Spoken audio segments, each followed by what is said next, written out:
She Devils and Demons. This is Nurse Hatchet, She-Wolf of the Wolf Pack. Bloodbath Theater Tales with your host, King of Splatterpunk, horror author William Pattison, and the horror sex symbol Christopher Highland.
Everybody, this is William Pattison, King of Splatterpunk and author of the Camp Crystal Lake novels, welcoming you to Bloodbath Theater Tales.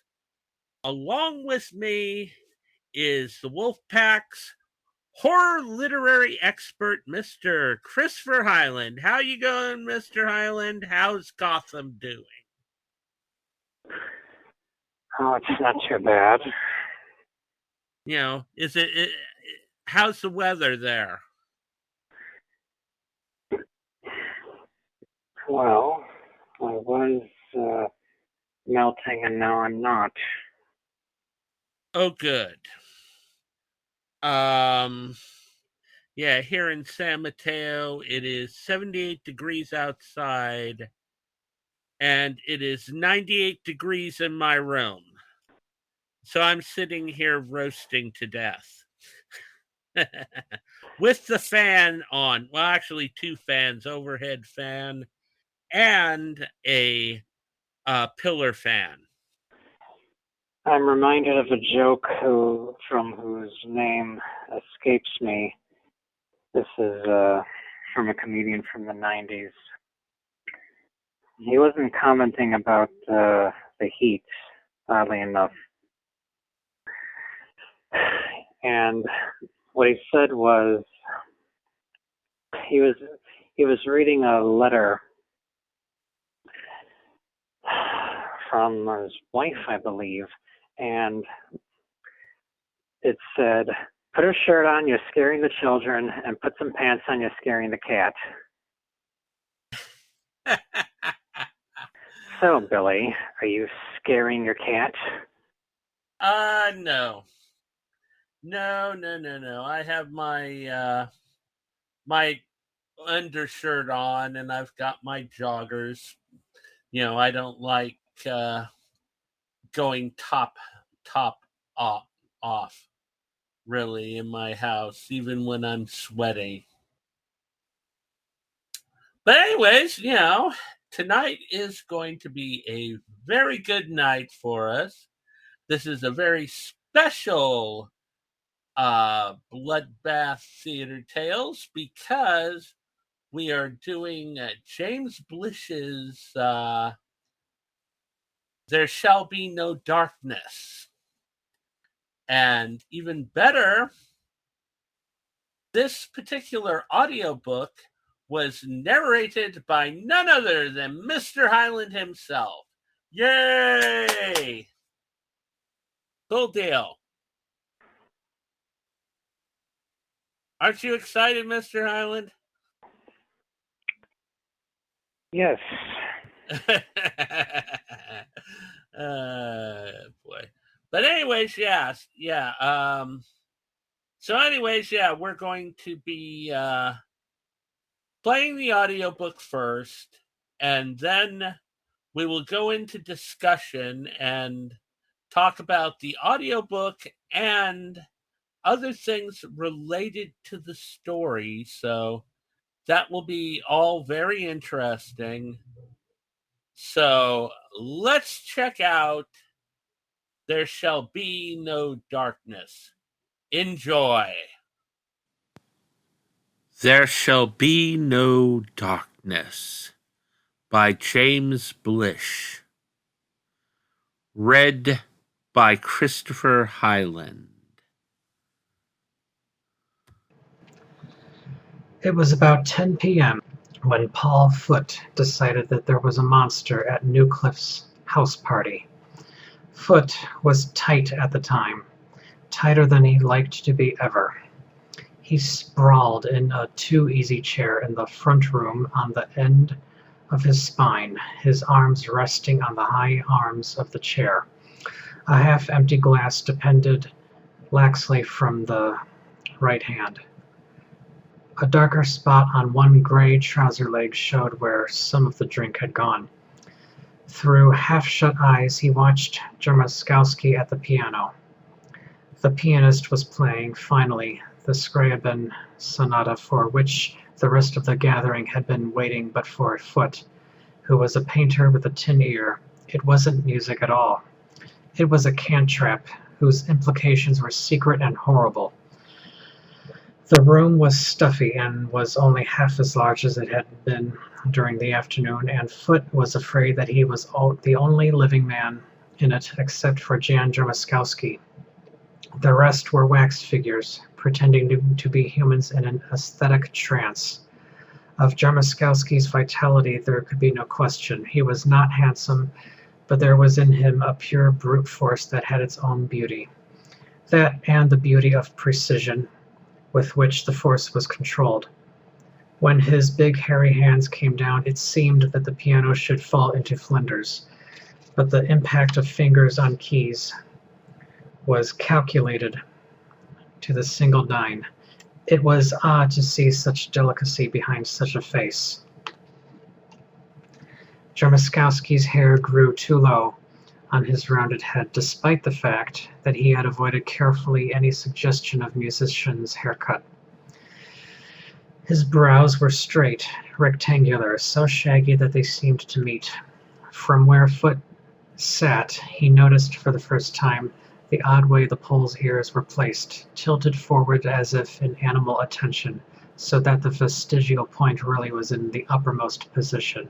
They were cocked directly toward the keyboard, reminding Foote irresistibly of the dog on his master's voice trademark. Where had he seen that head before? In Matthias Grunewald, perhaps, in that panel on the Isenheim altar that showed the temptation of St. Anthony, or was it one of the illustrations in the Red Grimoire, those odd old woodcuts that Chris Lundgren called Rorschach tests of the medieval mind? Jermuskowski finished the Scriabin, paused, touched his hands together reflectively, began a work of his own, the Galliard Fantastique. The wax figures did not stir, but a soft, eerie sigh of recognition came from their frozen lips. There was another person in the room, but Foote could not tell who it was. When he returned his unfocused eyes to count, his mind went back on him, and he never managed to reach a total, but somehow there was the impression of another presence that had not been of the party before. Jermuskowski was not the presence. He had been there before, but he had something to do with it. There was an eighth presence now, and it had something to do with Jermuskowski. What was it? For it was there. There was no doubt about that. The energy which the rest of Foote's senses ordinarily would have consumed was flowing into his instincts now because his senses were numbed. Acutely, poignantly, his instincts told him of the monster. It hovered around the piano, sat next to Jermuskowski as he caressed the musical beast's teeth, blended with the long body and the serpentine finger. Foote had never had the horrors from drinking before, and he knew he did not have them now.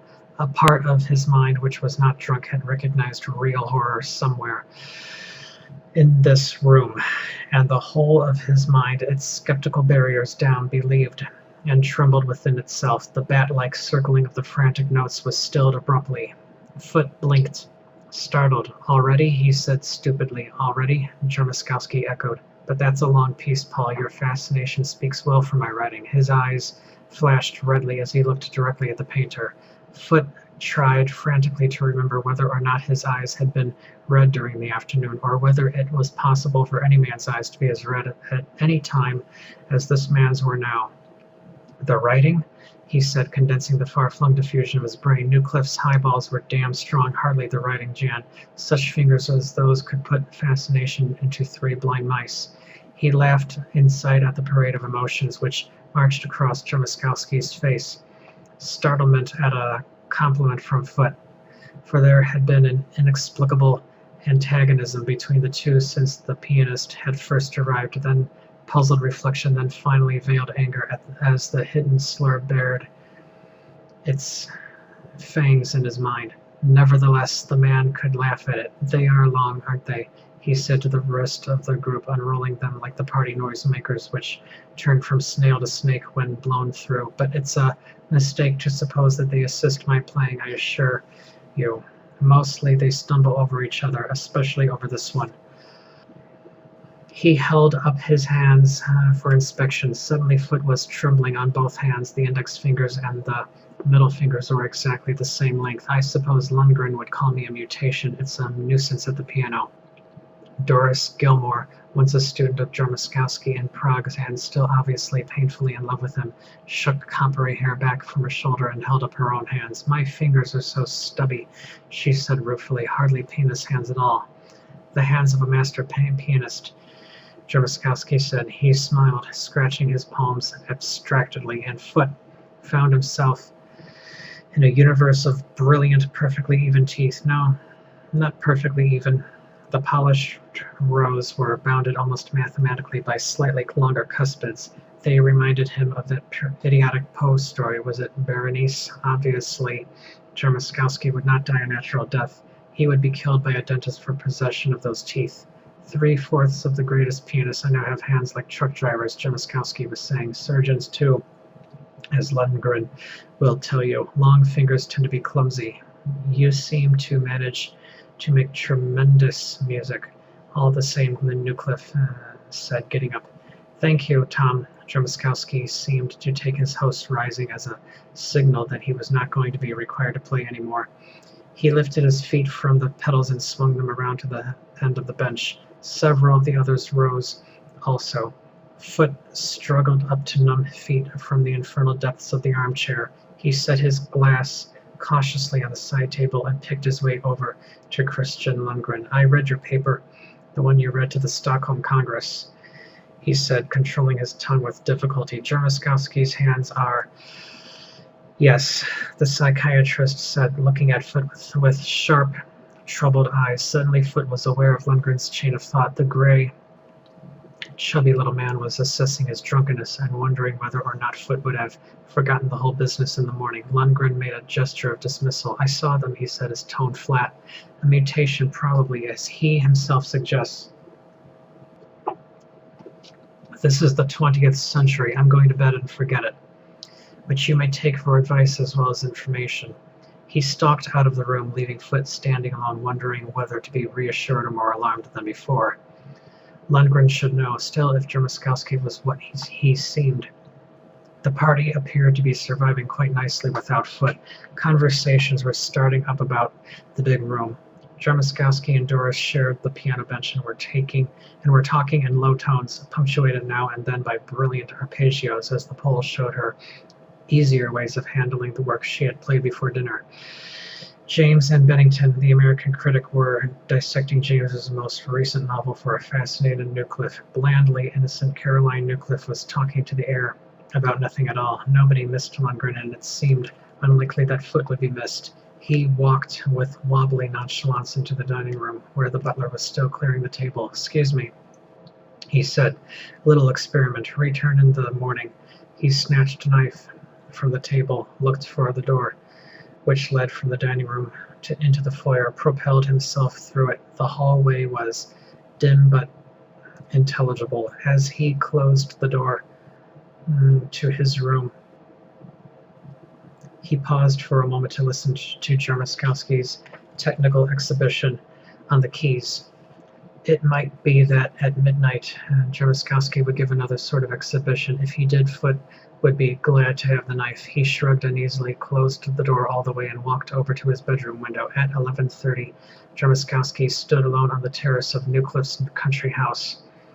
Although there was no wind, the night was frozen with a piercing cold, but he did not seem to notice it. He stood motionless, like a black statue, with only the long streamers of his breathing, like twin jets of steam from the nostrils of a dragon, to show that he was alive. Through the haze of lace that curtained Foote's window, Jarmuskowski was a heroic pillar of black stone, but a pillar above a fumarole. The front of the house was entirely dark, and the moonlight gleamed dully on the snow. In the dim light, the heavy tower, which was the central structure, was like some ancient donjon keep. Thin slits of embrasures watched the landscape with a dark vacuity, and each of the crowning merlons wore a helmet of snow. The house huddled against the malice of the white night. A sense of age invested it. The curtains smelled of dust and antiquity. It seemed impossible that anyone but Foote and Jarmuskowski could be alive in it. After a long moment, Foote moved the curtain very slightly, and drew it back. His face was drenched in moonlight, and he drew back into the dark again, leaving the curtains parted. If Jarmuskowski saw the furtive motion, he gave no sign. He remained engrossed in the acerb beauty of the night. Almost the whole of Newcliff's estate was visible from where he stood. Even the black border of the forest beyond the golf course to the right could be seen through the dry, frigid air. A few isolated trees stood nearer the house, casting grotesque shadows on the snow, shadows that flowed and changed shape with infinite slowness as the moon moved. Jarmuskowski sighed and scratched his left palm. His lips moved soundlessly. A wandering cloud floated idly toward the moon, its shadow preceding it, gliding in a rush of darkness toward the house. The gentle ripples of the snowbanks contorted in the vast umbra, assumed demon shapes, twisted bodies half rising from the earth, sinking back, rising again, whirling closer. A damp, frigid wind rose briefly, whipping crystalline showers of snow from the terrace flagstones. The wind died as the shadow engulfed the house. For a long instant the darkness and silence persisted. Then, from somewhere among the stables behind the house, a dog raised his voice in a faint, sustained, throbbing howl. Others joined him. Jarmuskowski's teeth gleamed dimly in the occluded moonlight. He stood a moment longer, then his head turned with startling quickness, and his eyes flashed a feral scarlet at the dark window where Foote hovered. Foote released the curtains hastily.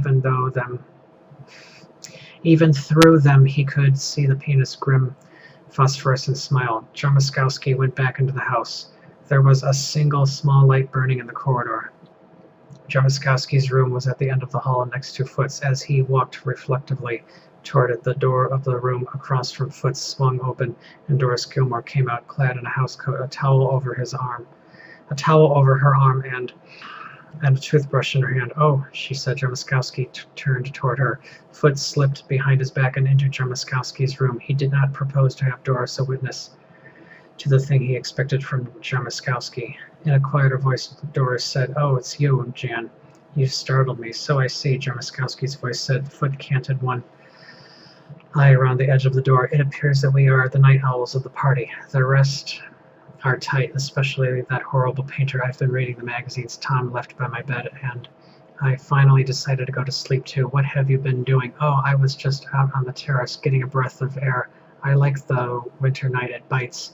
The dogs are restless too," she said. "Did you hear them?" "Yes," Jarmuskowski said and smiled. Why does a full moon make a dog feel so sorry for himself? Maybe there's a banshee about. "I doubt it," Jarmuskowski said. This house isn't old enough to have any family psychopaths. As far as I know, none of Tom's or Caroline's relatives have had the privilege of dying in it. You talk as if you almost believed it. There was a shiver in her voice. She wrapped the housecoat more tightly about her slim waist. I come from a country where belief in such things is common.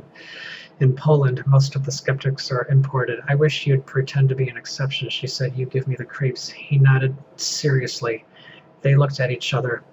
Then he stepped forward and took her hands in his. Foot felt a belated flicker of embarrassment. If he were wrong, he'd speedily find himself in a position for which no apology would be possible. The girl was looking up at Jermuskowski, smiling uncertainly. Jan, she said. No. Jermuskowski said, wait, it has been a long time since Prague. I see, she said. She tried to release her hands. Jermuskowski said sharply, you don't see. I was 18 then. You were, what was it? 11, I think. In those days I was proud of your schoolgirl crush, but of course infinitely too old for you. I am not so old anymore, and you are so lovely. No, hear me out, please.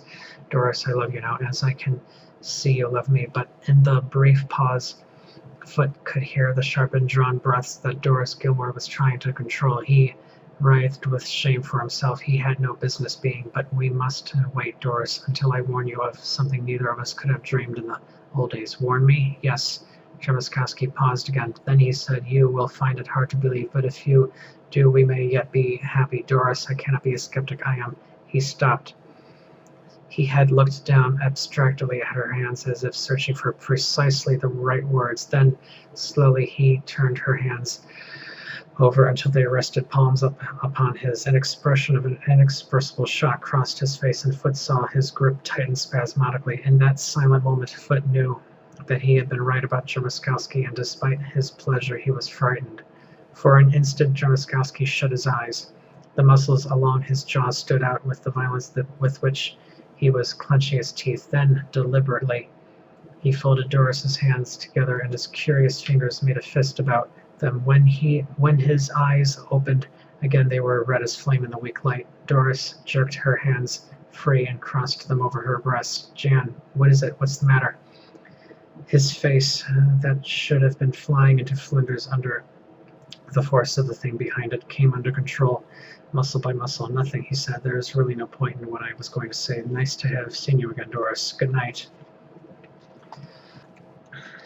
He brushed past her, walked the rest of the way down the corridor, wrenched back the doorknob of his own room. Foot barely managed to get out of his way. Behind the house, a dog howled and was silent again.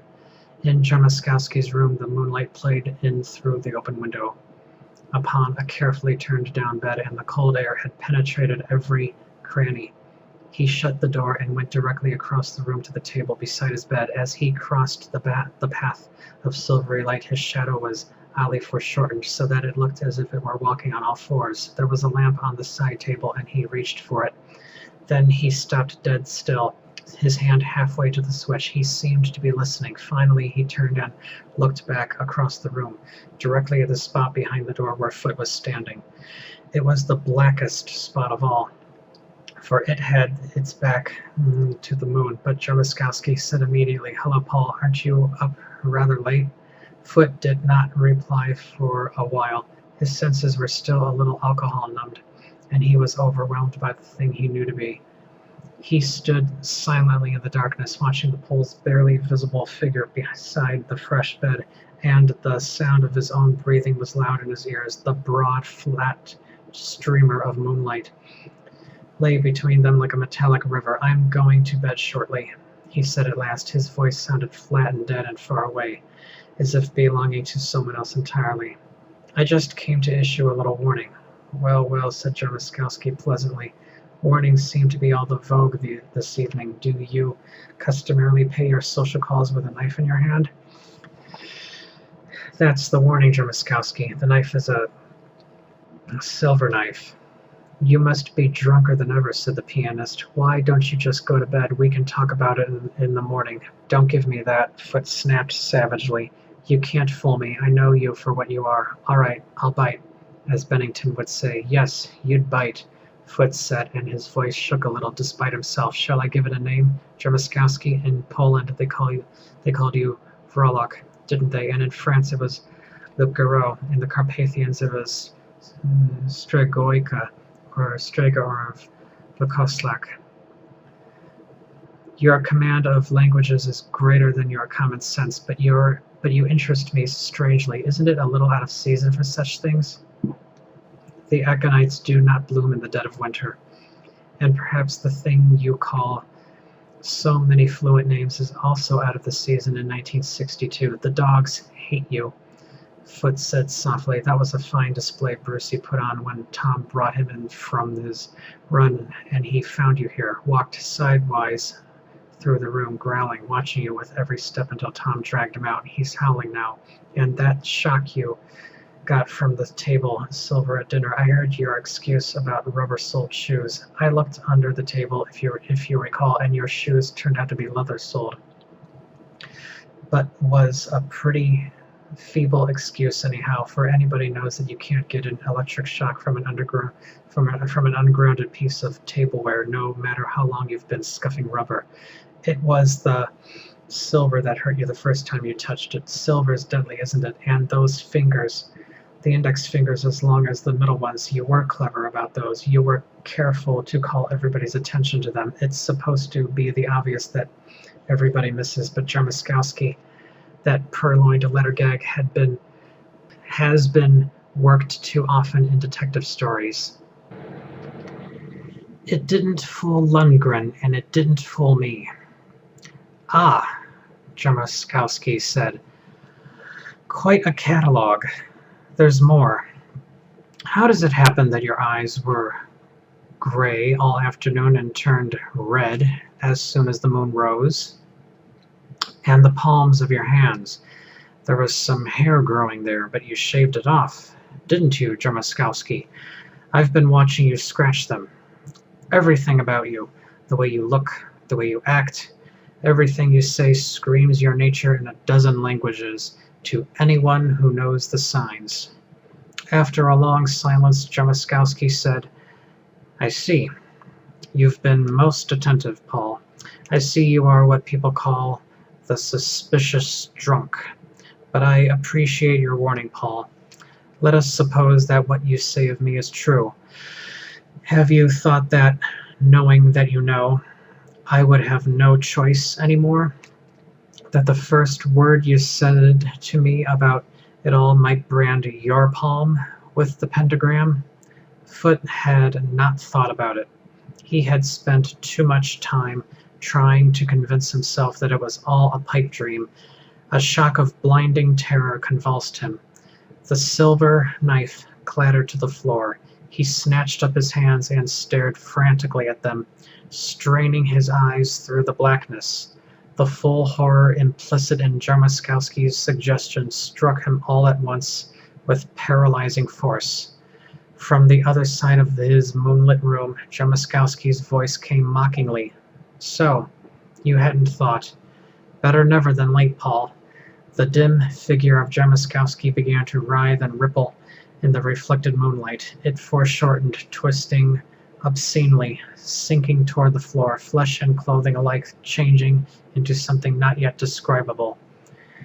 A cry ripped from Foot's throat, and he willed his legs to move with frantic, nightmarish urgency. His clutching hand grasped the doorknob. Tearing his eyes from the hypnotic fascination of the thing that was going on across from him, he leaped from his corner and out into the corridor. A bare second after he had slammed the door, something struck it a frightful blow from the inside. The paneling split.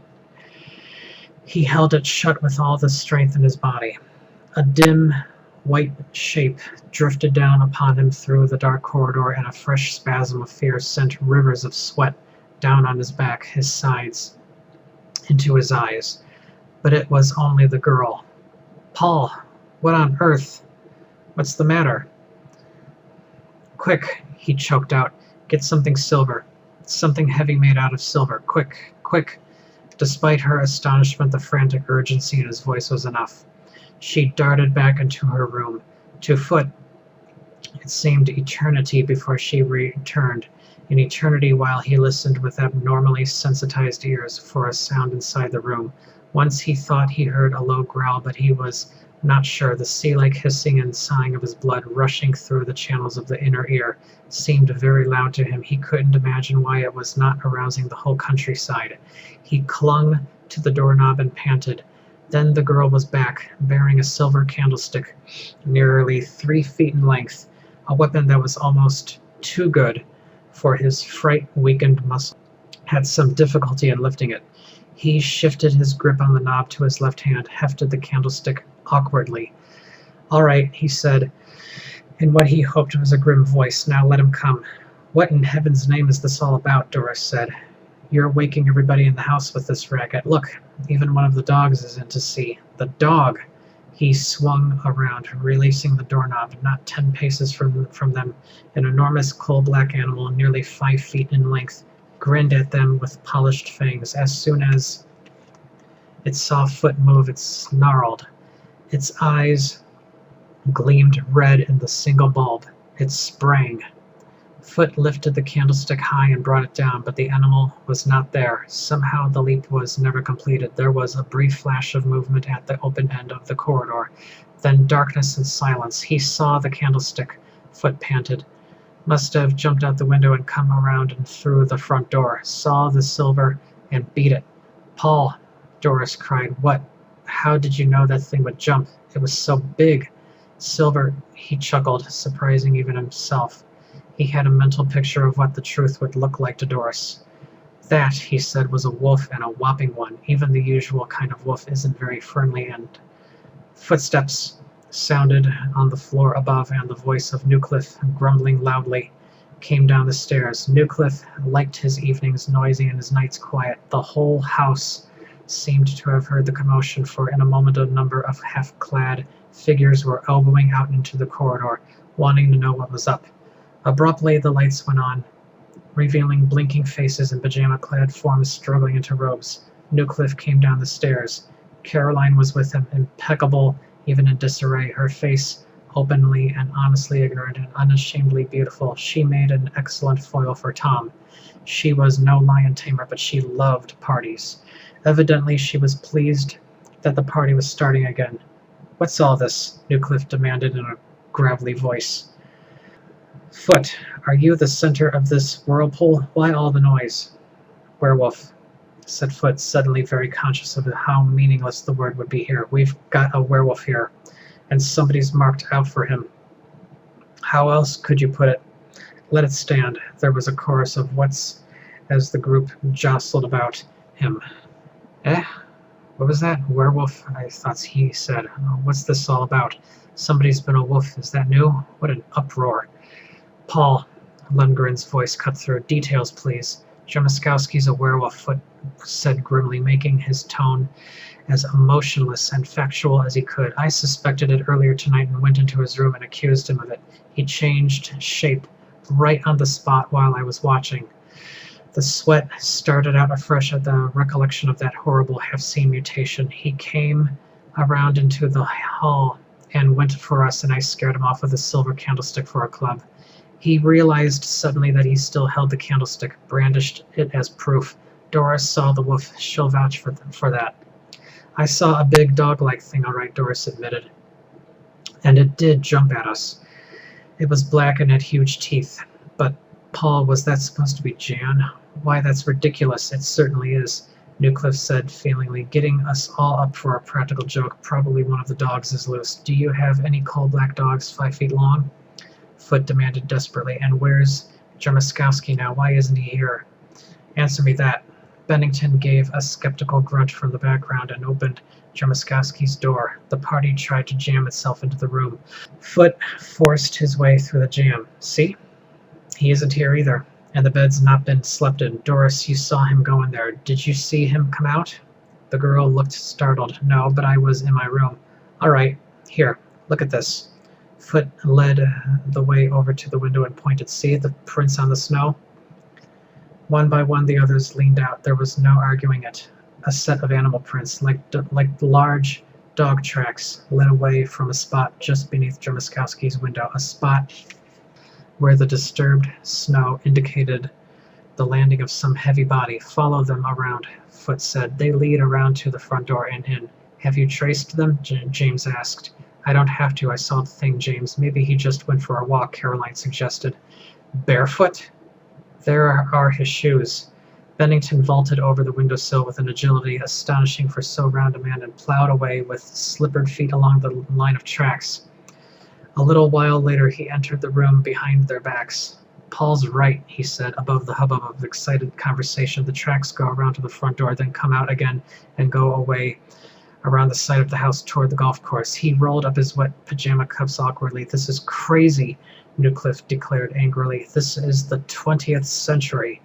We're like a lot of little children panicked by darkness. There's no such thing as a werewolf. I wouldn't place any wagers on that, James said. Millions of people have thought so for hundreds of years. There's a lot of people. Newcliffe turned sharply to Lundgren. Chris, I can depend upon you at least to have your wits about you. The psychiatrist smiled wanly. You didn't read my Stockholm paper, did you, Tom? I mean my paper on mental diseases. Most of it dealt with lycanthropy, werewolfism. You mean you believe this idiot story? I spotted Jarmuskowski early in the evening, Lundgren said. He must have shaved the hair on his palms, but he has all the other signs. Eyes bloodshot with moonrise, first and second fingers of equal length, pointed ears, domed prefrontal bones, elongated upper cuspids or fangs. In short, the typical hyperpenial type of lycanthrope. Why didn't you say something? I have a natural horror of being laughed at, Lundgren said dryly, and I didn't want to draw Jarmuskowski's attention to me. These endocrine imbalance cases have a way of making enemies very easily. Foot grinned ruefully. If he had thought of that part of it before accusing Jarmuskowski, he would have kept his big mouth shut. Lycanthropy is quite common, Lundgren droned, but seldom mentioned. It is the little-known aberration of a little-known ductless gland. It appears to enable the victim to control his body. I'm still leery of this whole business, Bennington growled from somewhere deep in his pigeon's chest. I've known Jan for years. Nice fella, did a lot for me once. And I think there's enough discord in this house so that I won't add to it much if I say I wouldn't trust Paul Foot as far as I could throw him. By heaven, Paul, if this does turn out to be some practical joke of yours. Ask Lundgren, Foot said. There was dead silence, broken only by heavy breathing. Lundgren was known to every one of them as the world's ultimate authority on hormone-created insanity. Nobody seemed to want to ask him. Paul's right, Lundgren said at last. Take it or leave it. Jarmuskowski is a lycanthrope, a hyperpenial. No other gland could affect the blood vessels of the eyes like that or make such a reorganization of the cells possible. Jarmuskowski is inarguably a werewolf. Bennington sagged, the light of righteous incredulity dying from his eyes. I'll be damned, he muttered. We've got to get him tonight, Foot said. He's seen the pentagram on somebody's palm, somebody in the party. What's that? Asked James. Common illusion of lycanthropic seizures. Lundgren said. Hallucination, I should say. A 5-pointed star inscribed in the circle. You find it in all the old mystical books, right back to the so-called 4th and 5th books of Moses. The werewolf sees it on the palm of his next victim. There was a gasping little scream from Doris. So that's it, she cried. Dear God, I'm the one. He saw something on my hand tonight while we were talking in the hall. He was awfully startled and went away without another word. He said he was going to warn me about something, and then he... Steady, Bennington said in a soft voice that had all the penetrating power of a thunderclap. There's safety in numbers. We're all here. Nevertheless, he could not keep himself from glancing surreptitiously over his shoulder. Well, that settles it, James said in an earnest, squeaky tones. We've got to trail the beast and kill him. It should be easy to follow this trail in the snow. We must kill him before he kills Doris or somebody else. Even if he misses us, it would be just as bad to have him roaming the countryside. What are you going to kill him with? Asked Lundgren matter-of-factly. I said, what are you going to kill him with? With that pineal hormone in his blood, he can laugh at any ordinary bullet, and since there are no chapels dedicated to St. Hubert around here, you can't scare him to death with a church-blessed bullet. Silver will do, Foot said. Yes, silver will do. It poisons the Panarin catalysis. But are you going out to hunt a full-grown wolf, a giant wolf armed with table silver and candlesticks? Or is somebody here metallurgist enough to cast a decent silver bullet? Foot sighed. With the burden of proof lifted from him, completely sobered up by shock, he felt a little more like his old self, despite the pall of horror which hung over them.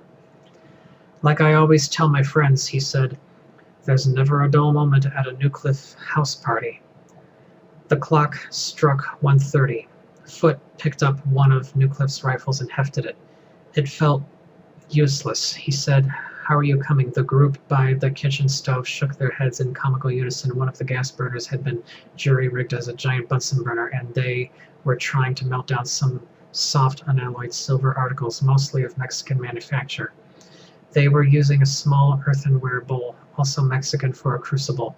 It was lidded with the bottom of a flower pot, the hole in which had been plugged with a mixture of garden clay and rock wool yanked forcibly out of the insulation in the attic. The awkward flame leapt uncertainly and sent fantastic shadows flickering over their intent faces. We've got it melted, all right, Bennington said, lifting the lid cautiously with a pair of kitchen tongs and peering in.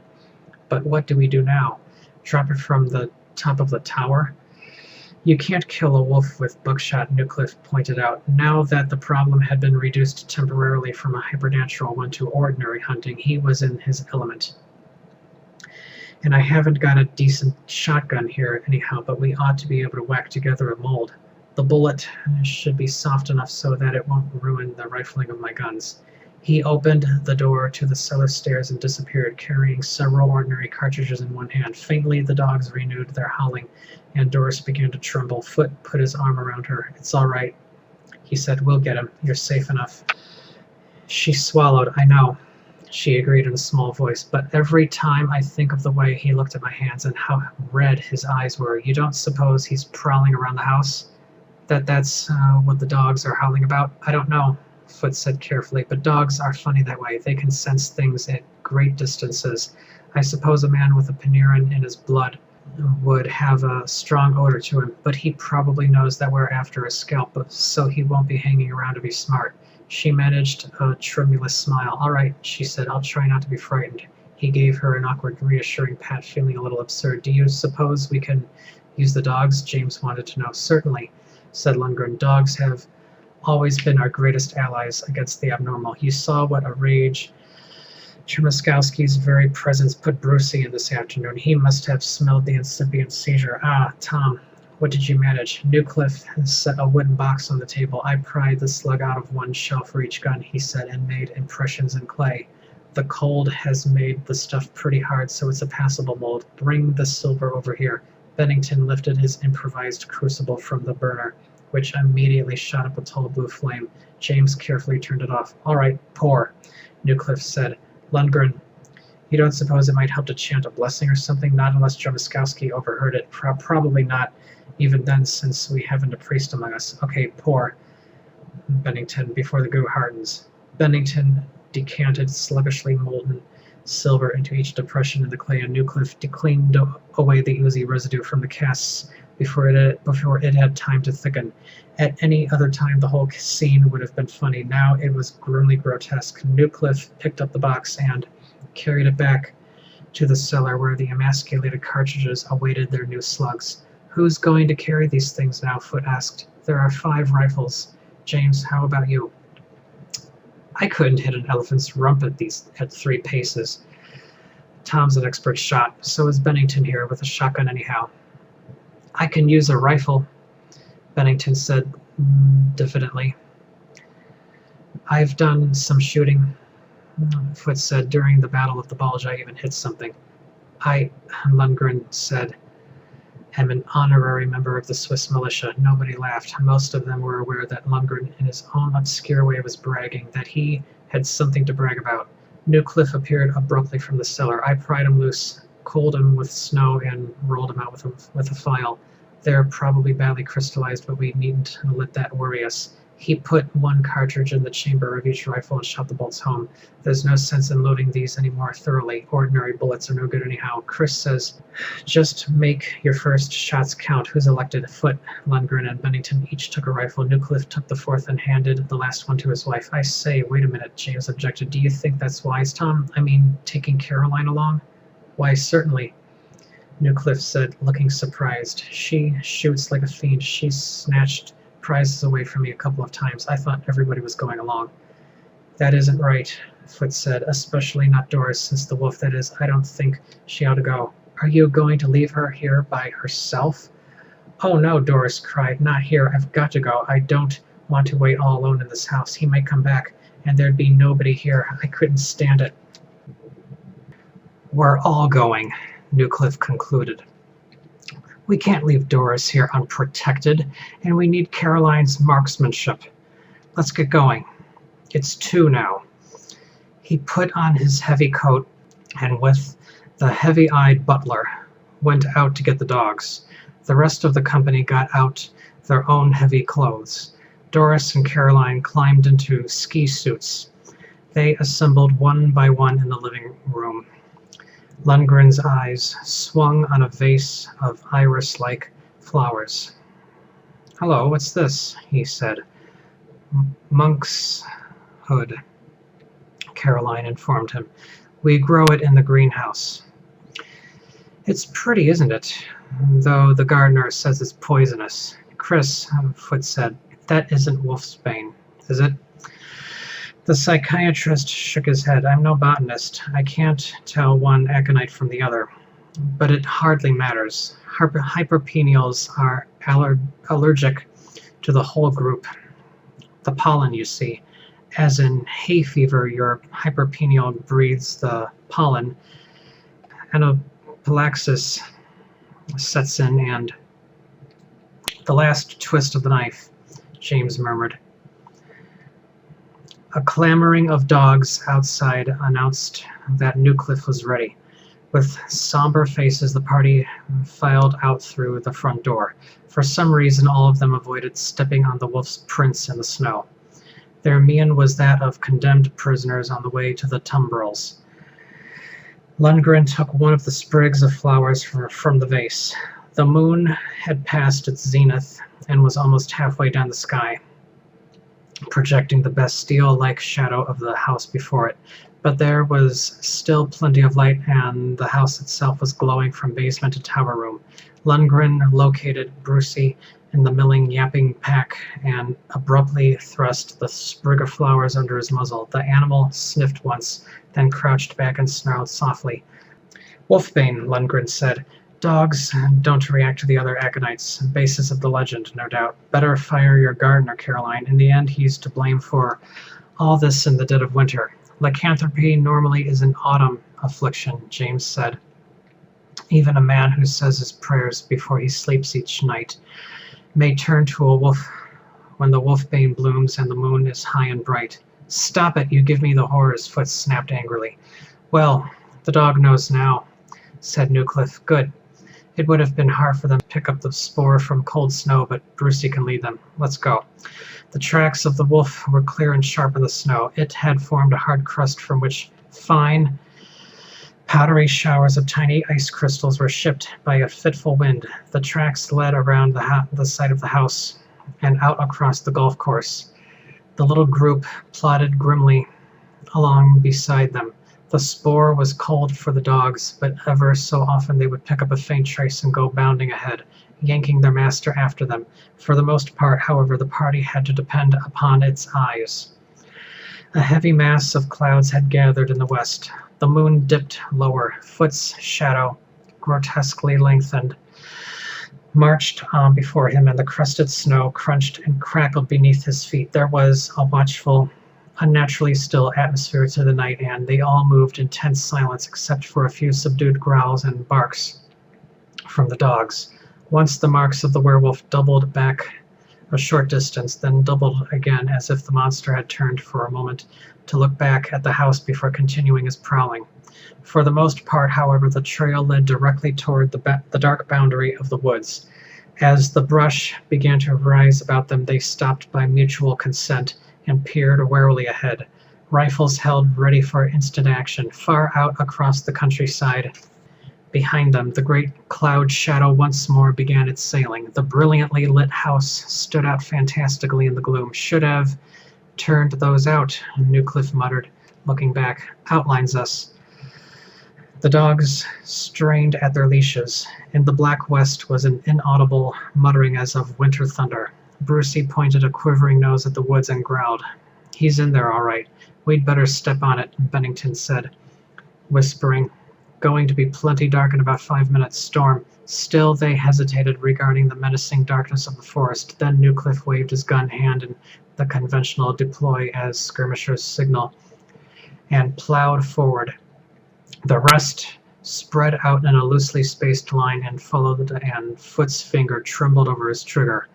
The forest in the shrouded darkness was a place of clutching brutal claws, contorted bodies, and the briefly glimpsed demon faces of ambushed horrors. It was Dante's jungle, the woods of purgatory, where each tree was a body frozen in agony, and branches were gnarled arms and fingers which groaned in the wind, or gave sharp, tiny tinkling screams as they were broken off. The underbrush grasped at Foot's legs. His feet broke jarringly through the crust of snow, or were supported by it when he least expected support. His shoulders struck unseen tree trunks. Imagined things sniffed frightfully at his heels or slunk about him just beyond his range of vision. The touch of a hand was enough to make him jump and smother an involuntary outcry. The dogs strained and panted, weaving, no longer snarling, silent of the vicious intentness. They've picked up something, all right, Bennington whispered. Turn him loose, Tom. Newcliffe bent and snapped the leashes free. Without a sound, the animal shot ahead and disappeared. Over the forest, the oncoming storm clouds crawled across the moon. Total blackness engulfed them. The beam of a powerful flashlight lanced from Newcliffe's free hand, picking out a path of tracks on the brush-littered snow. The rest of the night drew in closer about the blue-white ray. Hate to do this, Newcliffe said. It gives us away, but he knows where... Hello, it's snowing. Let's go then, Foot said. The tracks will be blotted out shortly. A terrible, clamorous baying rolled suddenly through the woods. That's it, Newcliffe shouted. Listen to them. Go get him, Brucey. They crashed ahead. Foot's heart was beating wildly, his nerves at an impossible pitch. The bellowing cry of the dogs echoed all around him, filling the universe with noise. They must have sighted him, he panted. What a racket. They'll raise the whole countryside. They plowed blindly through the snow-filled woods. Then, without any interval, they stumbled into a small clearing. Snowflakes flocculated the air. Something dashed between Foot's legs, snapping savagely, and he tripped and fell into a drift. A voice shouted something indistinguishable. Foot's mouth was full of snow. He jerked his head up and looked straight into the red, rage-glowing eyes of the wolf. It was standing on the other side of the clearing, facing him, the dogs leaping about, snapping furiously at its legs. It made no sound at all, but crouched tiger fashion, its lips drawn back in a grinning travesty of Drymaskowski's smile. It lashed at the dogs as they came closer. One of the dogs already lay writhing on the ground, a dark pool spreading from it, staining the snow. Shoot, for heaven's sake, somebody screamed. Newcliffe clapped his rifle to his shoulder, then lowered it indecisively. I can't, he said. The dogs are in the way. The heck with the dogs, James shouted. This is no fox hunt. Shoot. Tom, you're the only one of us that's clear. It was Foot who fired first. The rifle's flat crack echoed through the woods, and snow pulled up in a little explosion by the wolf's left hind pad. A concerted groan arose from the party, and Newcliffe's voice thundered above it, ordering his dogs back. Bennington aimed with inexorable care. The werewolf did not wait. With a screaming snarl, he burst through the ring of dogs and charged. Foot jumped in front of Doris, throwing one arm across his throat. The world dissolved into rolling, twisting pandemonium, filled with screaming and shouting and the frantic hatred of dogs. The snow flew thick. Newcliffe's flashlight rolled away and lay on the snow, regarding the treetops with an idiot stare. Then there was the sound of a heavy body moving swiftly away. The shouting died gradually. "Anybody hurt?" James's voice asked. There was a general chorus of no's. Newcliffe retrieved his flashlight and played it about, but the snowfall had reached blizzard proportions and the light showed nothing but shadows and cold confetti. "He got away," Bennington said, "and the snow will cover his tracks. Better call your dogs back, Tom." "They're back," Newcliffe said. "When I call them off, they come off." He bent over the body of the injured animal, which was still twitching feebly. So, he said softly. "So, Brucey, easy, so, Brucey, so." Still murmuring, he brought his rifle into position with one arm. The dog's tail beat feebly against the snow. "So, Brucey." The rifle crashed. Newcliffe arose and looked away. "It looks as if we lose round one," he said tonelessly.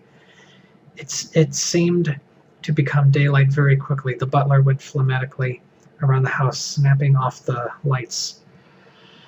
If he knew what was going on, he gave no sign of it.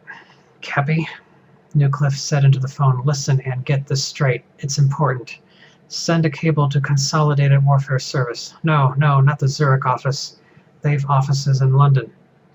And place an order for a case of .44 caliber rifle cartridges. Listen to me, damn it, I'm not through yet. With silver slugs, yes, that's right. Silver, and it had better be the pure stuff too. No, not sterling, that's too hard. Tell them I want them flown over, and that they've got to arrive here tomorrow. Yes, I know it's impossible, but if you offer them enough, yes, of course I'll cover it. Got that?" "Garlic," Lundgren said to Caroline. She wrote it dutifully on her marketing list. "How many windows does this place have? All right. Make it 1 clove for each and get half a dozen boxes of rosemary, too." He turned to Foot. "We must cover every angle," he said somberly. "As soon as Tom gets off the phone, I'll try to raise the local priest and get him out here with a truckload of silver crucifixes. Understand, Paul, there is a strong physiological basis behind all the medieval mumbo-jumbo. The herbs are antispasmodics. They act rather as ephedrine does in hay fever to reduce the violence of the seizure. It's possible that Jan may not be able to maintain the wolf shape if he gets a good enough sniff. As for the religious trappings, that's all psychological. If Jan happens to be a skeptic in such matters, they won't bother him, but I suspect he's..." Lundgren's English abruptly gave out. The word he wanted obviously was not in his vocabulary. "Aberglobig," he said. "Creandre. Superstitious?" Foot suggested, smiling grimly. Yes, certainly. Who has better reason, may I ask? But how does he maintain the wolf shape at all? Oh, that's the easiest part. You know how water takes the shape of a vessel it sits in? Well, protoplasm is a liquid. This pineal hormone lowers the surface tension of the cells and at the same time short-circuits the sympathetic nervous system directly to the cerebral cortex. Result, a plastic, malleable body within limits. A wolf is easiest because the skeletons are similar. Not much Pinerin can do with bone, you see. An ape would be easier, but apes don't eat people. And vampires, are they just advanced cases of the same thing? Vampires, said Lundgren pontifically, are people we put in padded cells. It's impossible to change the bony structure that much. They just think they're bats, but yes, it's advanced hyperpenialism. In the last stages, it is quite something to see. The surface tension is lowered so much that the cells begin to boil away. Pretty soon there is just a mess. The process is arrested when the vascular system can no longer circulate the hormone, but of course, the victim is dead long before that. No cure? None yet. Someday perhaps, but until then, we will be doing Jan a favor. Also, Newcliffe was saying, drive over and pick me up 6 Browning automatic rifles. Never mind the bipods, just the rifles themselves. What?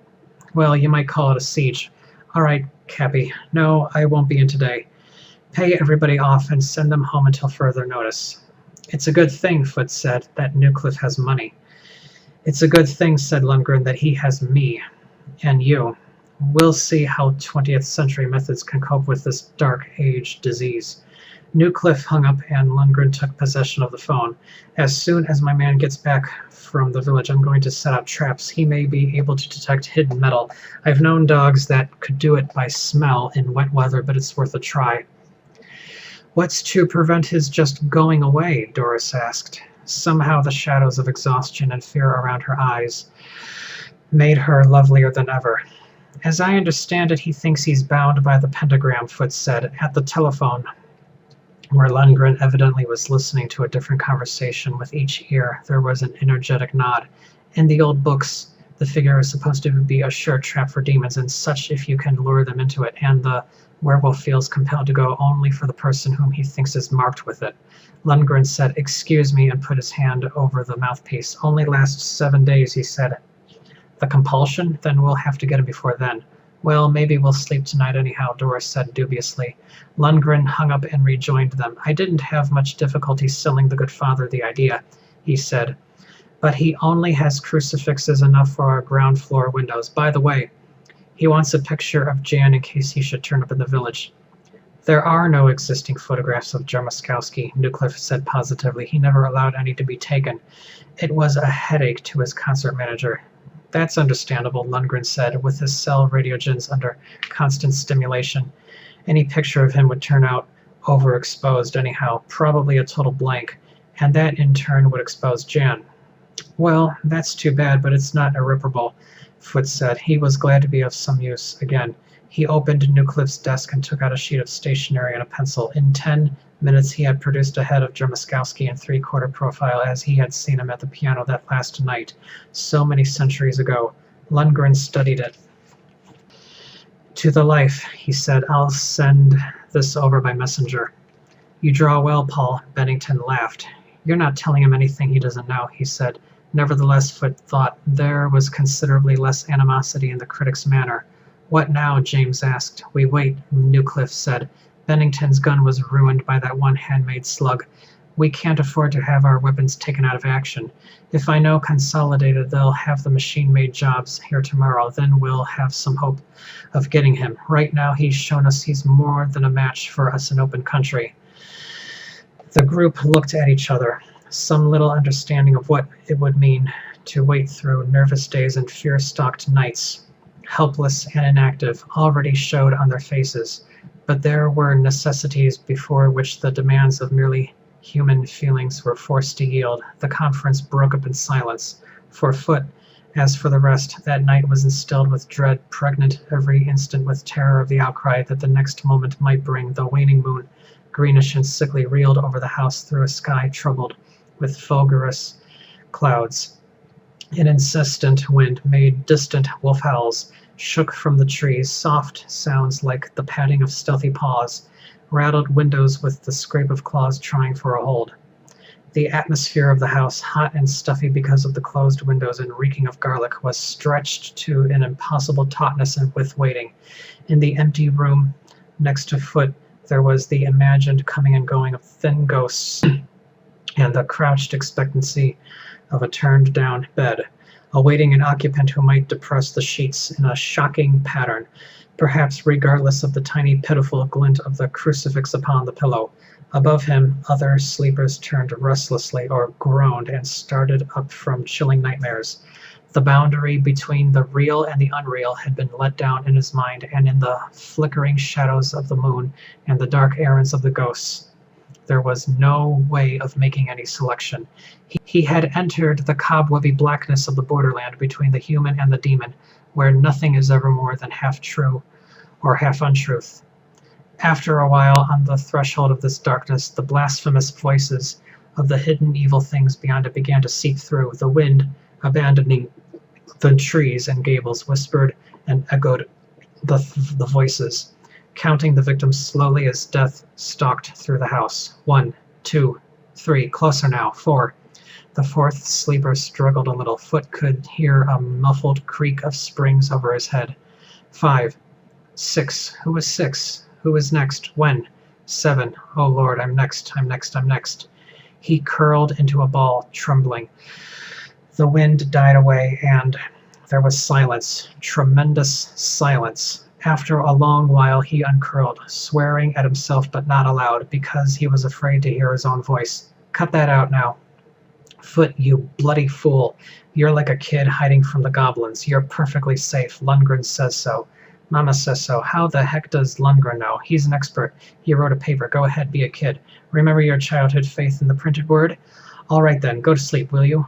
There goes that damned counting again. But after a while his worn-down nerves would be denied no longer. He slept a little but fitfully, falling in his dreams through such deep pits of evil that he awoke fighting the covers and gasping for the vitiated, garlic, heavy air. There was a fetid foulness in his mouth, and his heart pounded. We're all going, Newcliffe concluded. We can't leave Doris here unprotected, and we need Caroline's marksmanship. Let's get going. It's 2 now. He put on his heavy coat, and with the heavy-eyed butler, went out to get the dogs. The rest of the company got out their own heavy clothes. Doris and Caroline climbed into ski suits. They assembled one by one in the living room. Lundgren's eyes swung on a vase of iris-like flowers. Hello, what's this? He said. Monk's hood, Caroline informed him. We grow it in the greenhouse. It's pretty, isn't it? Though the gardener says it's poisonous. Chris, Foot said, that isn't wolfsbane, is it? The psychiatrist shook his head. I'm no botanist. I can't tell one aconite from the other. But it hardly matters. Hyperpeneals are allergic to the whole group. The pollen, you see. As in hay fever, your hyperpeneal breathes the pollen. Anaphylaxis sets in, and the last twist of the knife, James murmured. A clamoring of dogs outside announced that Newcliffe was ready. With somber faces, the party filed out through the front door. For some reason, all of them avoided stepping on the wolf's prints in the snow. Their mien was that of condemned prisoners on the way to the tumbrils. Lundgren took one of the sprigs of flowers from the vase. The moon had passed its zenith and was almost halfway down the sky, projecting the Bastille-like shadow of the house before it. But there was still plenty of light, and the house itself was glowing from basement to tower room. Lundgren located Brucey in the milling, yapping pack and abruptly thrust the sprig of flowers under his muzzle. The animal sniffed once, then crouched back and snarled softly. Wolfbane, Lundgren said. Dogs don't react to the other aconites. Basis of the legend, no doubt. Better fire your gardener, Caroline. In the end, he's to blame for all this in the dead of winter. Lycanthropy normally is an autumn affliction, James said. Even a man who says his prayers before he sleeps each night may turn to a wolf when the wolfbane blooms and the moon is high and bright. Stop it, you give me the horrors, Foot snapped angrily. Well, the dog knows now, said Newcliffe. Good. It would have been hard for them to pick up the spoor from cold snow, but Brucey can lead them. Let's go. The tracks of the wolf were clear and sharp in the snow. It had formed a hard crust from which fine, powdery showers of tiny ice crystals were shipped by a fitful wind. The tracks led around the side of the house and out across the golf course. The little group plodded grimly along beside them. The spoor was cold for the dogs, but ever so often they would pick up a faint trace and go bounding ahead, yanking their master after them. For the most part, however, the party had to depend upon its eyes. A heavy mass of clouds had gathered in the west. The moon dipped lower. Foot's shadow, grotesquely lengthened, marched on before him, and the crusted snow crunched and crackled beneath his feet. There was a watchful, unnaturally still atmosphere to the night, and they all moved in tense silence except for a few subdued growls and barks from the dogs.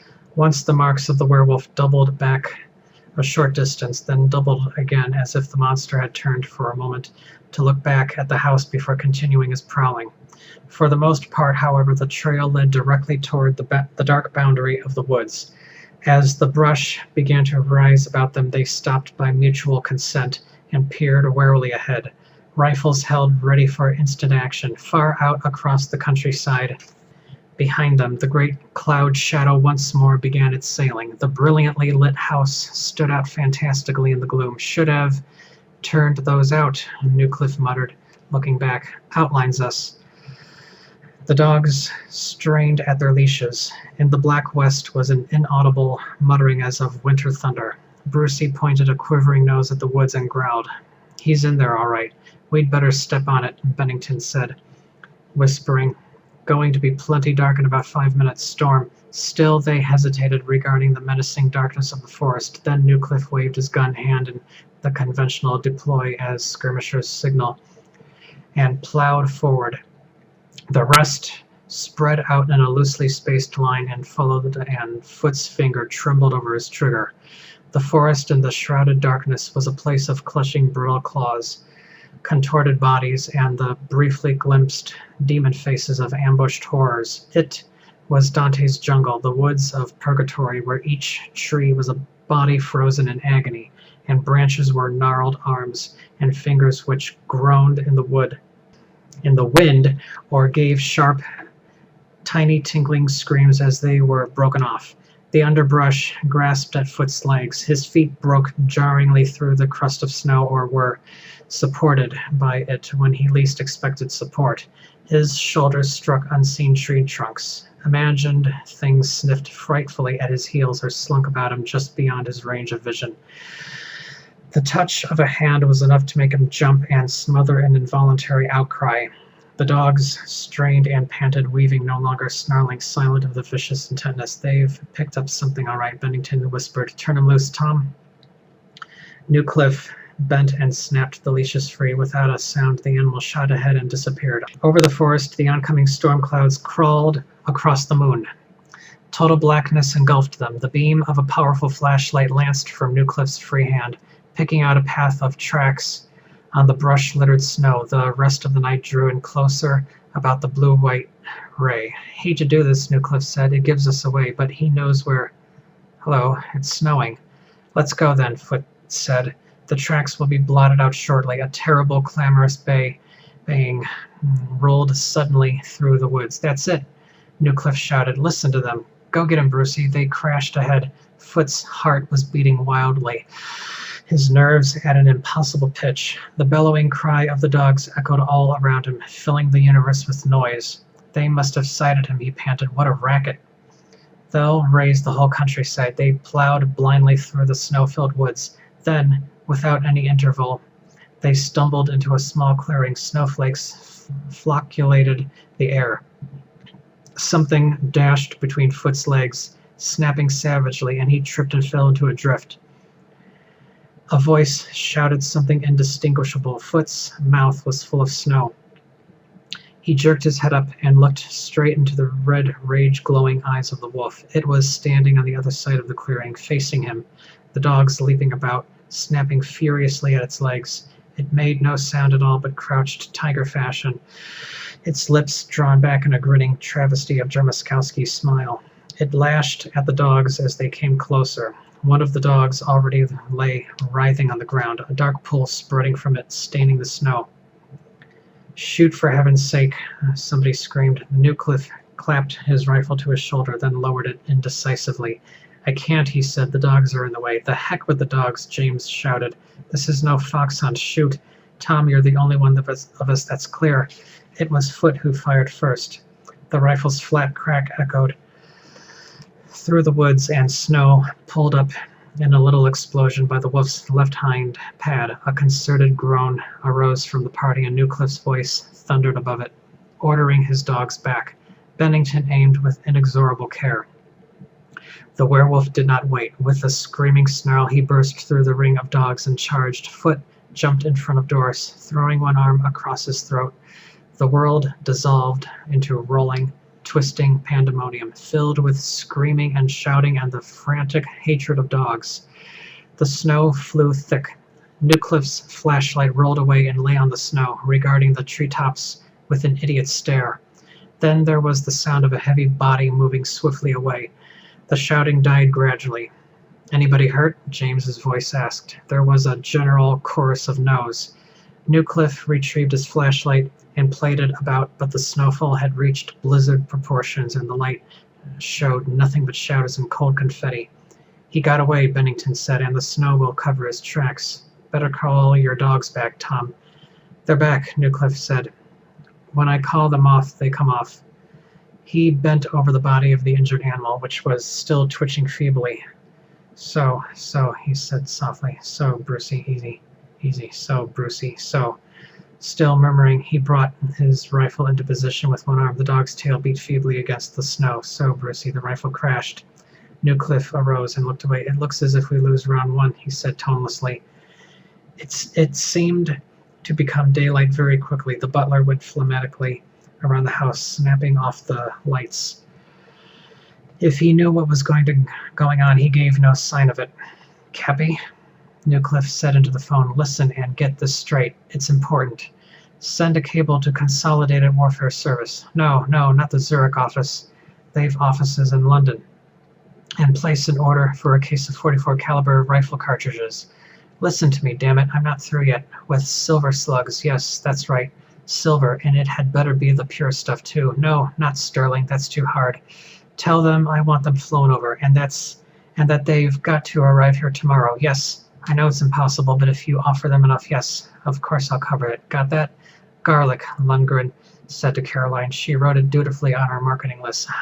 How many windows does this place have? All right. Make it 1 clove for each and get half a dozen boxes of rosemary, too. He turned to Foot. We must cover every angle, he said somberly. As soon as Tom gets off the phone, I'll try to raise the local priest and get him out here with a truckload of silver crucifixes. Understand, Paul, there is a strong physiological basis behind all the medieval mumbo-jumbo. The herbs are antispasmodics. They act rather as ephedrine does in hay fever to reduce the violence of the seizure. It's possible that Jan may not be able to maintain the wolf shape if he gets a good enough sniff. As for the religious trappings, that's all psychological. If Jan happens to be a skeptic in such matters, they won't bother him, but I suspect he's... Lundgren's English abruptly gave out. The word he wanted obviously was not in his vocabulary. Aberglobig, he said. Creandre. Superstitious?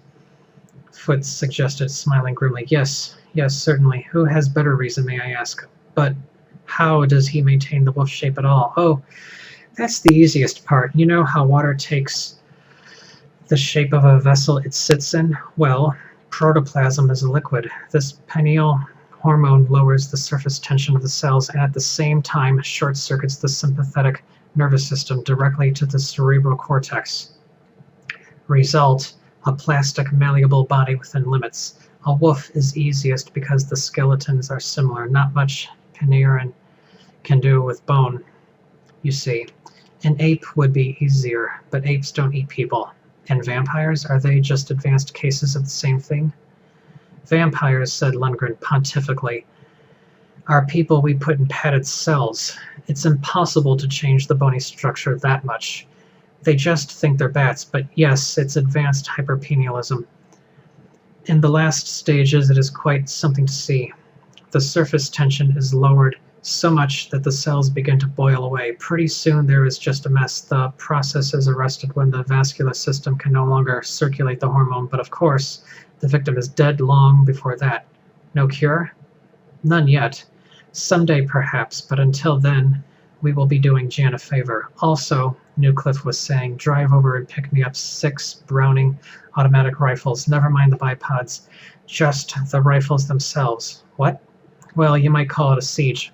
All right, Cappy. No, I won't be in today. Pay everybody off and send them home until further notice. It's a good thing, Foot said, that Newcliffe has money. It's a good thing, said Lundgren, that he has me. And you. We'll see how 20th century methods can cope with this dark age disease. Newcliffe hung up and Lundgren took possession of the phone. As soon as my man gets back from the village, I'm going to set up traps. He may be able to detect hidden metal. I've known dogs that could do it by smell in wet weather, but it's worth a try. What's to prevent his just going away? Doris asked. Somehow the shadows of exhaustion and fear around her eyes made her lovelier than ever. As I understand it, he thinks he's bound by the pentagram, Foot said, at the telephone, where Lundgren evidently was listening to a different conversation with each ear. There was an energetic nod. In the old books, The figure is supposed to be a sure trap for demons and such if you can lure them into it, and the werewolf feels compelled to go only for the person whom he thinks is marked with it. Lundgren said, "Excuse me," and put his hand over the mouthpiece. "Only lasts 7 days," he said. "The compulsion? Then we'll have to get him before then." "Well, maybe we'll sleep tonight anyhow," Doris said dubiously. Lundgren hung up and rejoined them. "I didn't have much difficulty selling the good father the idea," he said. "But he only has crucifixes enough for our ground floor windows. By the way, he wants a picture of Jan in case he should turn up in the village." "There are no existing photographs of Jarmuskowski," Newcliffe said positively. "He never allowed any to be taken. It was a headache to his concert manager." "That's understandable," Lundgren said, "with his cell radiogens under constant stimulation.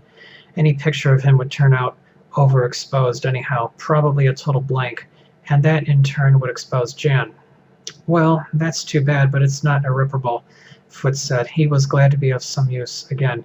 He opened Newcliffe's desk and took out a sheet of stationery and a pencil. In 10 minutes he had produced a head of Jarmuskowski in 3/4 profile as he had seen him at the piano that last night, so many centuries ago. Lundgren studied it. "To the life," he said. "I'll send this over by messenger." "You draw well, Paul," Bennington laughed. "You're not telling him anything he doesn't know," he said. Nevertheless, Foote thought there was considerably less animosity in the critic's manner. "What now?" James asked. "We wait," Newcliffe said. "Bennington's gun was ruined by that one handmade slug. We can't afford to have our weapons taken out of action. If I know Consolidated they'll have the machine-made jobs here tomorrow, then we'll have some hope of getting him. Right now he's shown us he's more than a match for us in open country." The group looked at each other, some little understanding of what it would mean to wait through nervous days and fear-stalked nights, helpless and inactive, already showed on their faces. But there were necessities before which the demands of merely human feelings were forced to yield. The conference broke up in silence. For Foote, as for the rest, that night was instilled with dread, pregnant every instant with terror of the outcry that the next moment might bring. The waning moon, greenish and sickly, reeled over the house through a sky troubled with fulgurous clouds. An insistent wind made distant wolf howls, shook from the trees, soft sounds like the padding of stealthy paws, rattled windows with the scrape of claws trying for a hold. The atmosphere of the house, hot and stuffy because of the closed windows and reeking of garlic, was stretched to an impossible tautness and with waiting. In the empty room next to Foote there was the imagined coming and going of thin ghosts and the crouched expectancy of a turned-down bed, awaiting an occupant who might depress the sheets in a shocking pattern, perhaps regardless of the tiny pitiful glint of the crucifix upon the pillow. Above him, other sleepers turned restlessly or groaned and started up from chilling nightmares. The boundary between the real and the unreal had been let down in his mind, and in the flickering shadows of the moon and the dark errands of the ghosts, there was no way of making any selection. He had entered the cobwebby blackness of the borderland between the human and the demon, where nothing is ever more than half true or half untruth. After a while, on the threshold of this darkness, the blasphemous voices of the hidden evil things beyond it began to seep through. The wind, abandoning the trees and gables, whispered and echoed the voices, counting the victims slowly as death stalked through the house. 1, 2, 3, closer now, 4. The fourth sleeper struggled a little. Foote could hear a muffled creak of springs over his head. 5, 6. Who was 6? Who was next? When? 7. Oh Lord, I'm next, I'm next, I'm next. He curled into a ball, trembling. The wind died away, and there was silence, tremendous silence. After a long while he uncurled, swearing at himself but not aloud, because he was afraid to hear his own voice. Cut that out now. Foote, you bloody fool. You're like a kid hiding from the goblins. You're perfectly safe. Lundgren says so. Mama says so. How the heck does Lundgren know? He's an expert. He wrote a paper. Go ahead, be a kid. Remember your childhood faith in the printed word? All right then, go to sleep, will you? There goes that damned counting again. But after a while his worn-down nerves would be denied no longer. He slept a little but fitfully, falling in his dreams through such deep pits of evil that he awoke fighting the covers and gasping for the vitiated, garlic, heavy air. There was a fetid foulness in his mouth, and his heart pounded. He threw off the covers and sat up, lighting a cigarette with trembling hands and trying not to see the shadows the flame threw. He was no longer waiting for the night to end. He had forgotten that there ever was such a thing as daylight, was waiting only for the inevitable growl that would herald the last horror. Thus it was a shock almost beyond bearing to look out the window and see the brightening of dawn over the forest. After staring incredulously at it for a moment, he snubbed out his cigarette in the candlestick, which he had been carrying around the house as if it had grown to him, and collapsed. With a sigh, he was instantly in deep and dreamless sleep. When he finally came to consciousness, he was being shaken, and Bennington's voice was in his ear. "Get up, man," the critic was saying. "No, you needn't reach for the candlestick. Everything's okay thus far."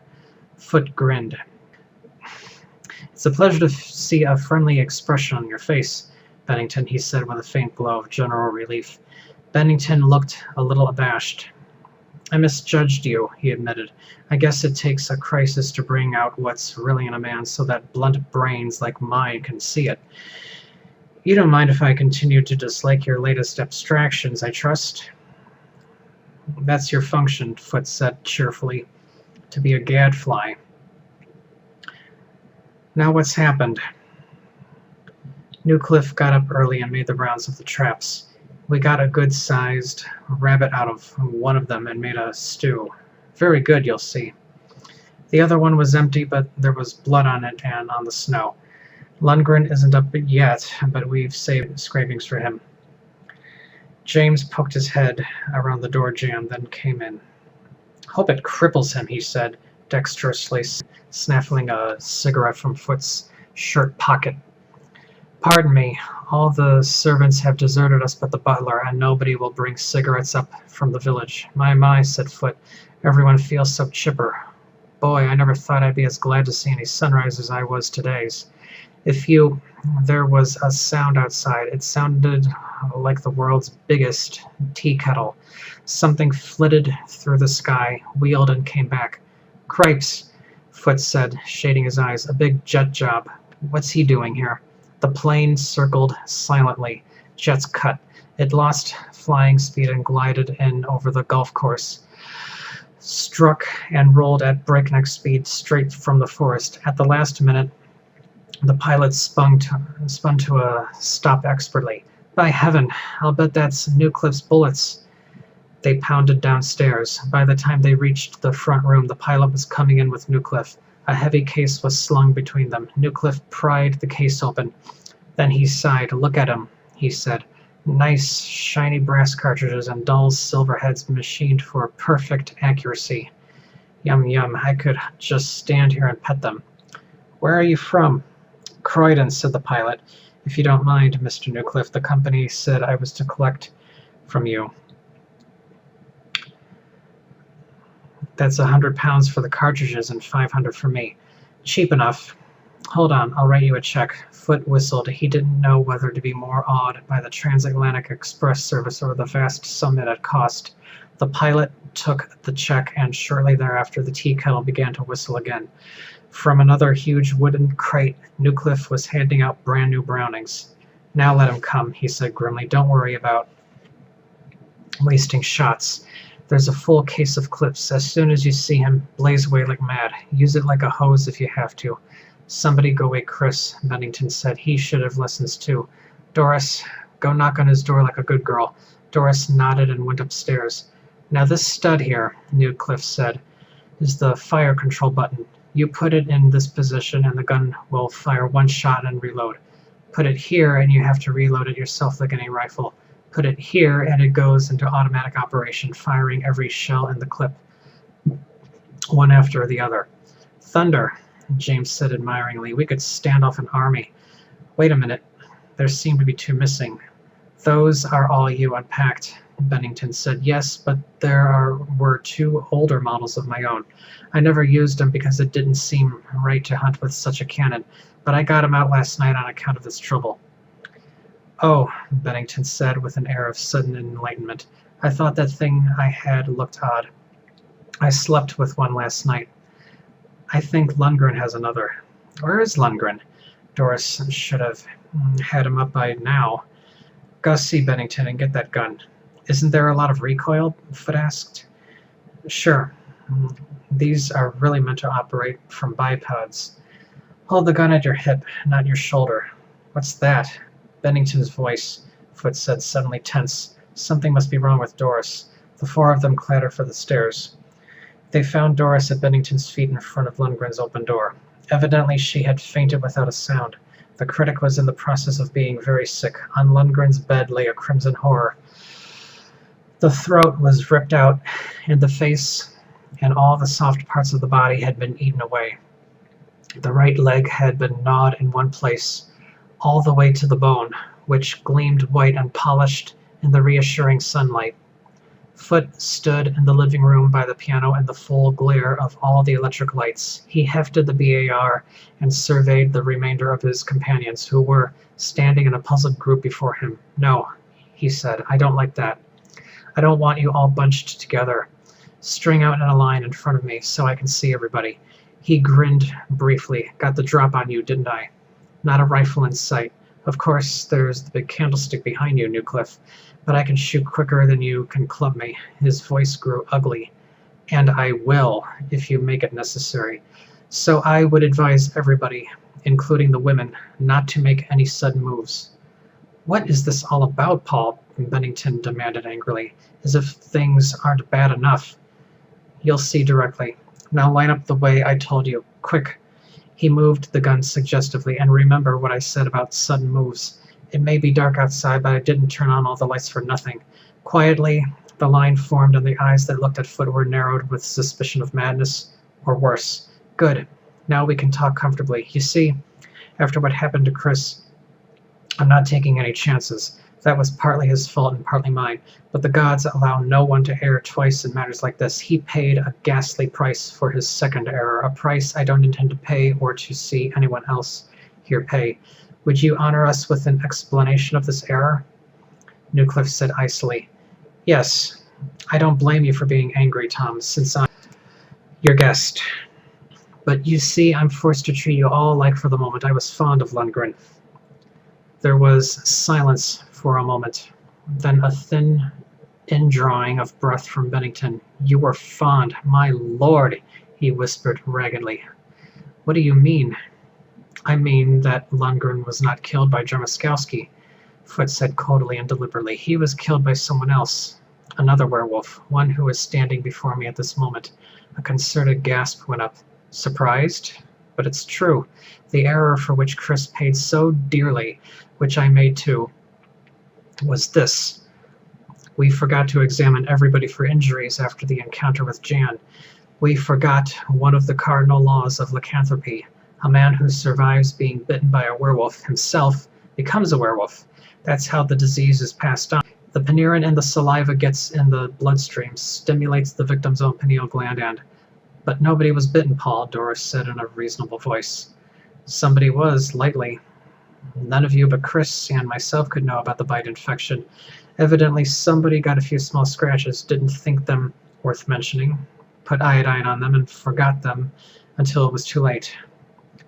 There were slow movements in the line, heads turning surreptitiously, eyes glancing nervously at persons to left and right. Once the attack occurred, Foot said relentlessly, Chris was the logical first victim, the expert, hence the most dangerous enemy. I wish I had thought of this before lunch. I might have seen which one of you was uninterested in his lunch. In any event, Chris has safeguards against letting Drzemskowski and also keep you from getting out. You won't leave this room ever again. He gritted his teeth and brought himself back into control. All right, he said, this is the showdown. Everybody hold up both hands in plain view. Almost instantly, there was a ravening wolf in the room. Only Foot, who could see at a glance the order of the people in the line, knew who it was. The frightful tragedy of it struck him such a blow that the gun dropped nervously from his hands. He wept convulsively. The monster lunged for his throat like a reddish projectile. Newcliff's hand darted back, grasped the candlestick. He leapt forward in a swift, cat-like motion and brought it down across the werewolf's side. Ribs burst with a horrible, splintering sound. The beast spun, snarling with agony. Newcliff hit it again across the backbone. It fell, screaming, fangs slashing in the air. 3 times, with concentrated viciousness, Newcliff struck at its head. Then it cried out once in an almost familiar voice and died. Slowly the cells of its body groped back toward their natural positions. The awful crawling metamorphosis was never completed, but the hairy-haunched thing with the crushed skull which sprawled at Newcliff's feet was recognizable. It had been Caroline Newcliff. There was a frozen tableau of wax figures in the yellow lamplight. Tears coursed along Foot's palms, dropped from under them, fell silently to the carpet. After a while he dropped his hands.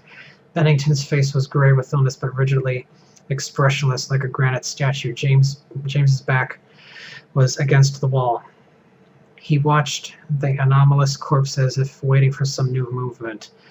As for Newcliff, he had no expression at all. He merely stood where he was, the bloody candlestick held loosely in a limp hand. His eyes were quite empty. After a moment, Doris walked over to Newcliff and touched his shoulder compassionately. The contact seemed to let something out of him. He shrank visibly into himself, shoulders slumping, his whole body withering visibly into a dry husk. The candlestick thumped against the floor, rocked wildly on its base, toppled across the body as it struck Foot's cigarette butt, which had somehow remained in it all day, tumbled out and rolled crazily along the carpet. "Tom," Doris said softly, "come away now. There's nothing you can do." "Blood," he said emptily. She had a cut on her hand, handled the scrapings from the trap. "My trap. I did it. Just a bread knife cut for making canapes. I did it." "No, you didn't, Tom. Let's get some rest." She took his hand. He followed her obediently, stumbling a little as his blood-spattered shoes scuffed over the thick rug, his breath expelling from his lungs with a soft whisper. The two disappeared up the stairs. Bennington bolted for the kitchen sink. Foot sat down on the piano bench, his worn face taut with dry tears, and picked at the dusty keys. The lightly struck notes aroused James. He crossed the room and looked down at Foot. "You did well," the novelist said shakily. "Don't condemn yourself, Paul." Foot nodded. He felt nothing at all.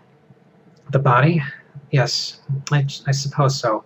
He got up from the bench. Together they carried the tragic corpse out through the house to the greenhouse.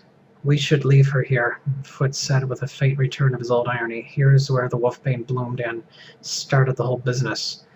"Poetic justice, I suppose," James said, "but I don't think it's wise. Tom has a tool shed at the other end that isn't steam heated. It should be cold enough." Gently they placed the body on the cement floor, laying some gunny sacks under it. "In the morning," Foot said, "we can have someone come for her." "How about legal trouble?" James said, frowning. "Here's a woman whose skull has been crushed with a blunt instrument." "I think I can get Lundgren's priest to help us there," Foot said somberly. "They have some authority to make death certificates in this state. Besides, James, is that a woman? Inarguably it isn't Caroline." James looked sideways at the hairy, contorted haunches. "Yes, legally it's nothing. I see your point." Together they went back into the house. "Jermuskowski," James said. "Not tonight. We're all too tired and sick, and we do seem to be safe enough in here. Chris saw to that." Whatever James had to say in reply was lost in the roar of an automatic rifle somewhere over their heads, exhausting its shots in a quick stream. After a moment there was another burst of 10. Footsteps echoed. Then Bennington came bouncing down the stairs. "Watch out tonight," he panted. "He's around. I saw him come out of the woods in wolf form. I emptied the clip, but missed, and he went back again. I sprayed another 10 rounds around him where I saw him go in, but I don't think I hit him." "Where were you shooting from?" "The top of the tower." His face was very grim. Went up for a last look around, and there he was. "I hope he comes tonight. I want to be the one who kills him." "How is Tom?" "Bad. Doesn't seem to know where he is or what he's doing." "Well, Good night." "Keep your eyes peeled." James nodded and followed him upstairs. Foot remained in the empty room a few minutes longer, looking thoughtfully at the splotch of blood on the priceless Persian carpet. Then he felt of his face and throat, looked at his hands, arms, and legs inside his shirt. Not so much as a scratch. Tom had seen to that. So hard not to hate these afflicted people. So impossible to remember that lycanthropy was a disease like any other. Caroline, like the man in the red laugh, had been noble-hearted and gentle and had wished no one evil. Yet, maybe God is on the side of the werewolves. The blasphemy of an exhausted mind, yet he could not put it from him. Suppose Jermuskowski should conquer his compulsion and lie out of sight until the 7 days were over. Then he could disappear. It was a big country. It would not be necessary for him to kill all his victims. Just those he actually needed for food. But he could nip a good many. Every other one, say. And from wherever he lived, the circle of lycanthropy would grow and widen and engulf. Maybe God had decided that proper humans had made a mess of running the world, had decided to give the Nosferatu, the undead, a chance at it. Perhaps the human race was on the threshold of that darkness into which he had looked throughout last night. He ground his teeth and made an exasperated noise. Shock and exhaustion would drive him as crazy as Newcliffe if he kept this up. He went around the room, making sure that all the windows were tightly closed and the crucifixes in place, turning out the lights as he went. The garlic was getting rancid. It smelled like mercaptan, but he was too tired to replace it. He clicked out the last light, picked up the candlestick, and went out into the hall. As he passed Doris's room, he noticed that the door was ajar. Inside, two voices murmured. Remembering what he had heard before, he stopped to eavesdrop. It was years later that Foot found out exactly what had happened at the very beginning. Doris, physically exhausted by the hideous events of the day, emotionally drained by tending the childlike Newcliffe, feeding him from spoon and seeing him to bed, had fallen asleep almost immediately. It was a sleep dreamless except for a vague, dull undercurrent of despair. When the light tapping against the window panes finally reached her consciousness, she had no idea how long she had slumbered. She struggled to a sitting position and forced her eyelids up. Across the room, the moonlight, gleaming in patches against the rotting snow outside, glared through the window. Silhouetted against it was a tall human figure. She could not see its face, but there was no mistaking the red glint of the eyes. She clutched for the rifle and brought it awkwardly into position. Jermuskowski did not dodge. He moved his arms out a little way away from his body, palms forward in a gesture that looked almost supplicating, and waited. Indecisively, she lowered the gun again. Was he inviting death? As she lowered the weapon, she saw that the stud was in the continuous fire position, and carefully she shifted it to repeat. She was afraid of the recoil Newcliffe had mentioned, felt sure of her target if she could throw one shot at a time at it. Jermuskowski tapped again and motioned with his finger, reasoning that he would come in if he were able. She took time out to get into her housecoat. Then, holding her finger against the trigger, she went to the window. It was closed tightly, and a crucifix suspended from a silk thread hung exactly in the center of it. She checked it, and then opened one of the small panes directly above Jermuskowski's head. "Hello, Doris," he said softly. "Hello." She was more uncertain than afraid. Was this actually happening or just the recurrent nightmare? "What do you want? I should shoot you. Can you tell me why I shouldn't?" "Yes, I can. Otherwise I wouldn't have risked exposing myself. That's a nasty-looking weapon.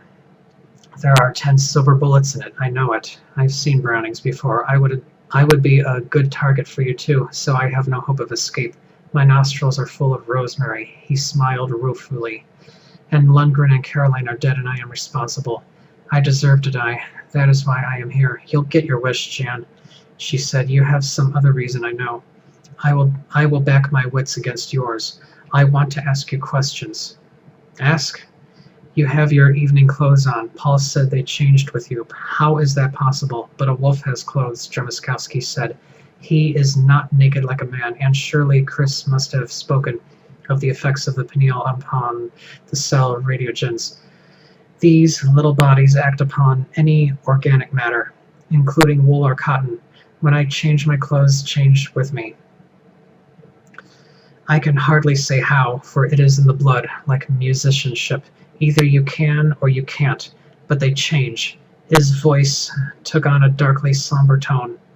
Lundgren was right throughout. This werewolfery is now nothing but a disease. It is not pro-survival. Long ago there must have been a number of mutations which brought the pineal gland into use.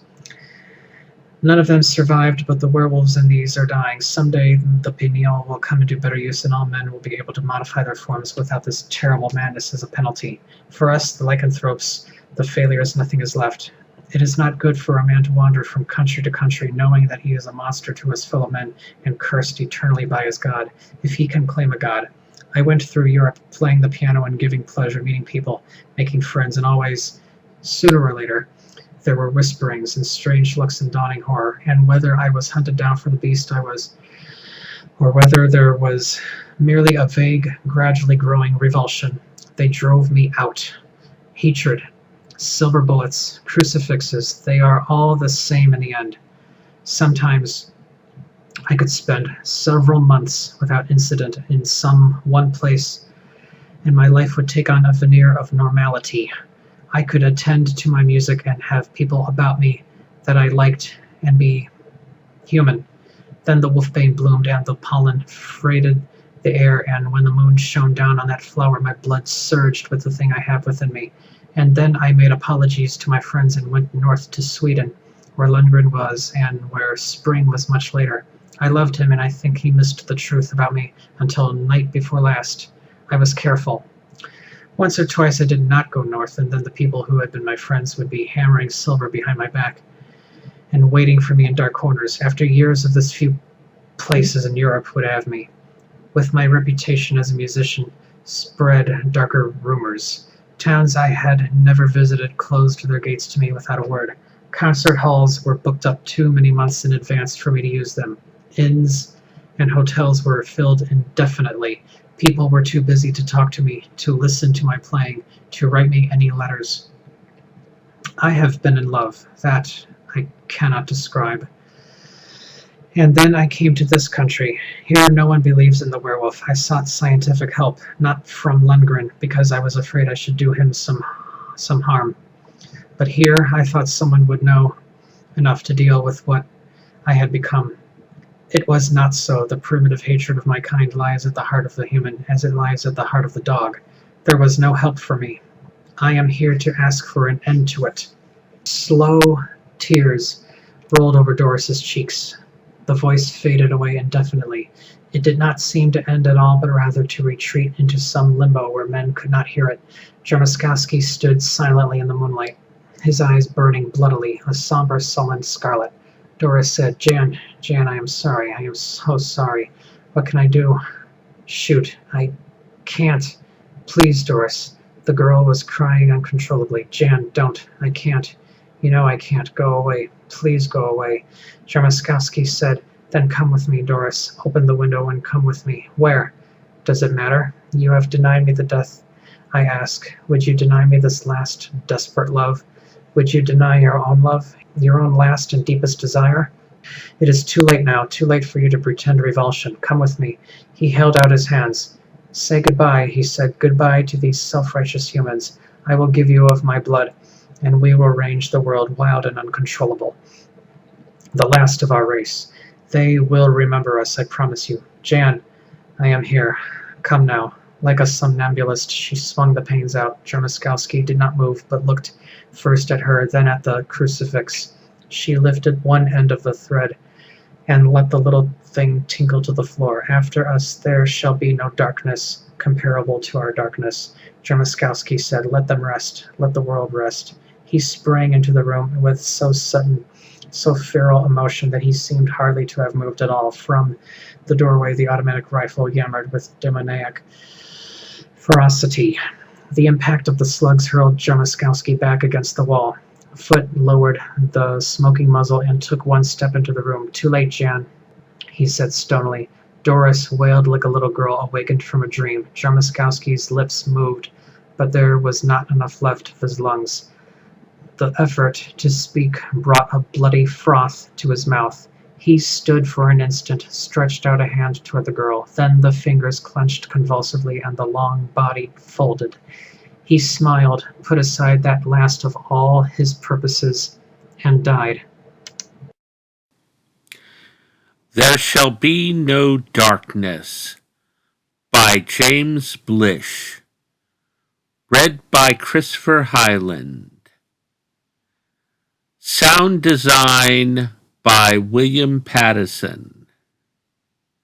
A WCP Enterprises audio production.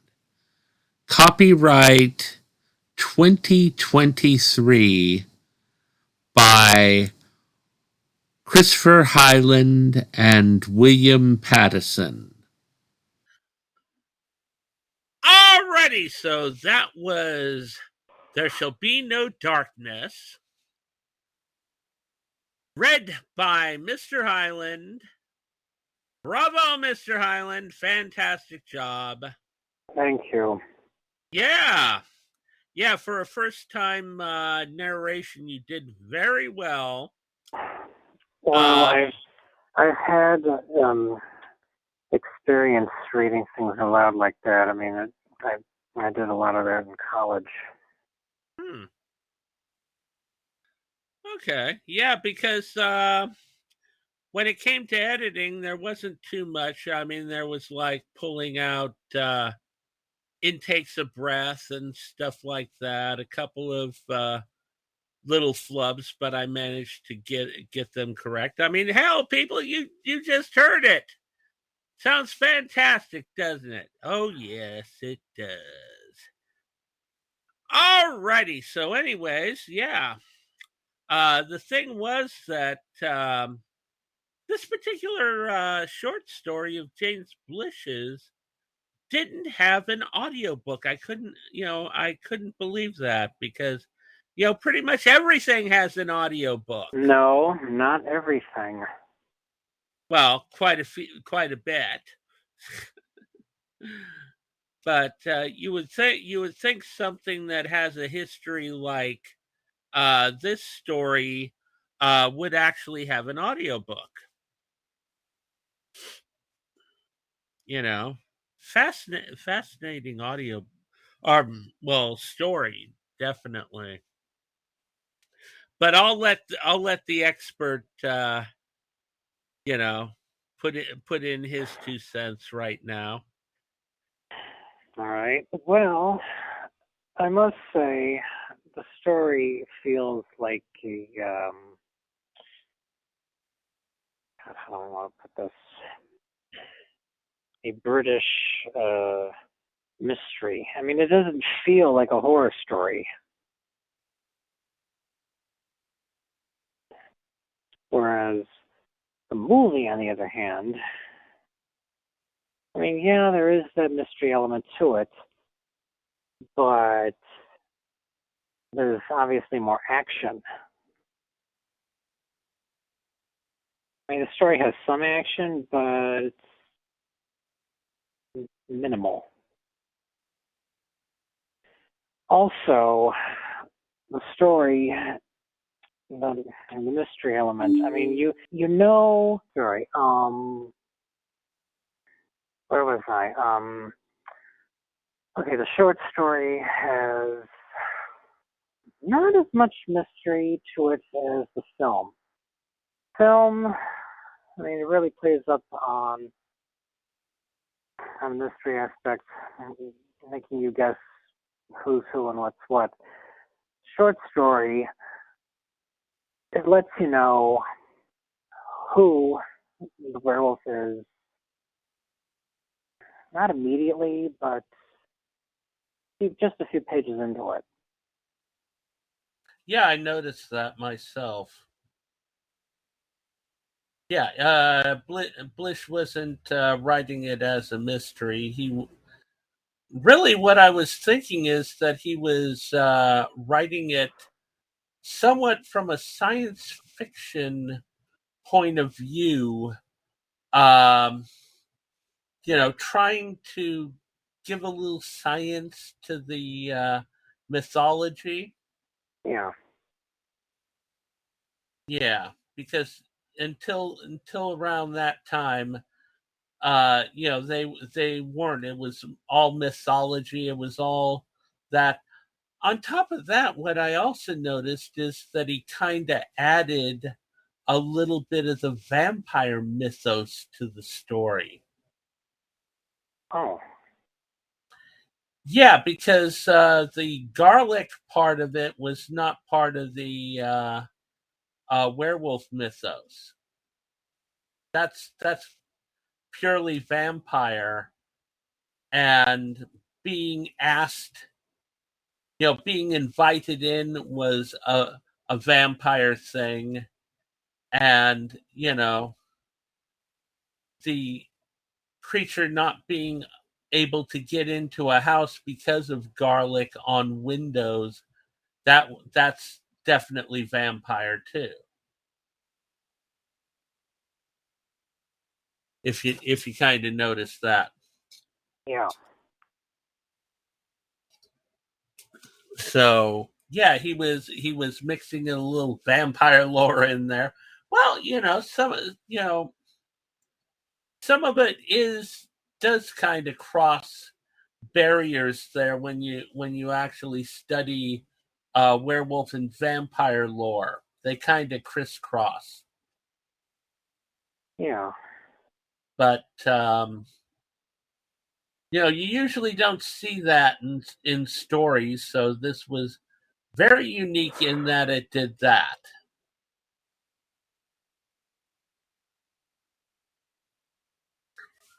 Also the seduction part of it, if you noticed him trying to seduce the girl into being his victim. Yeah. I Yeah. noticed the film minimized that quite a bit. I mean, they try to do that, but that just gets pushed to the side um, for more action Yeah. and mystery. Yeah, I didn't really see too much seduction in there. Um I found it interesting with the wife in the movie, how she became more seductive after she got exposed to the werewolf virus. Because she had touched the dog that had been fighting with the werewolf, Yeah. and it had gotten into a cut that she'd had on her hand.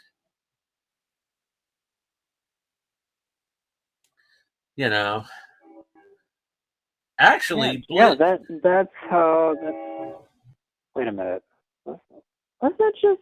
Oh, that was similar to how it was in the story. I remember the werewolf bit her on the hand in the story. huh? Yeah, yeah, that's true. Yeah, in the movie, it was because she was holding the dog, which I found a lot more interesting than the kind of vampire bite. Ooh, I'm going to make you a vampire thing.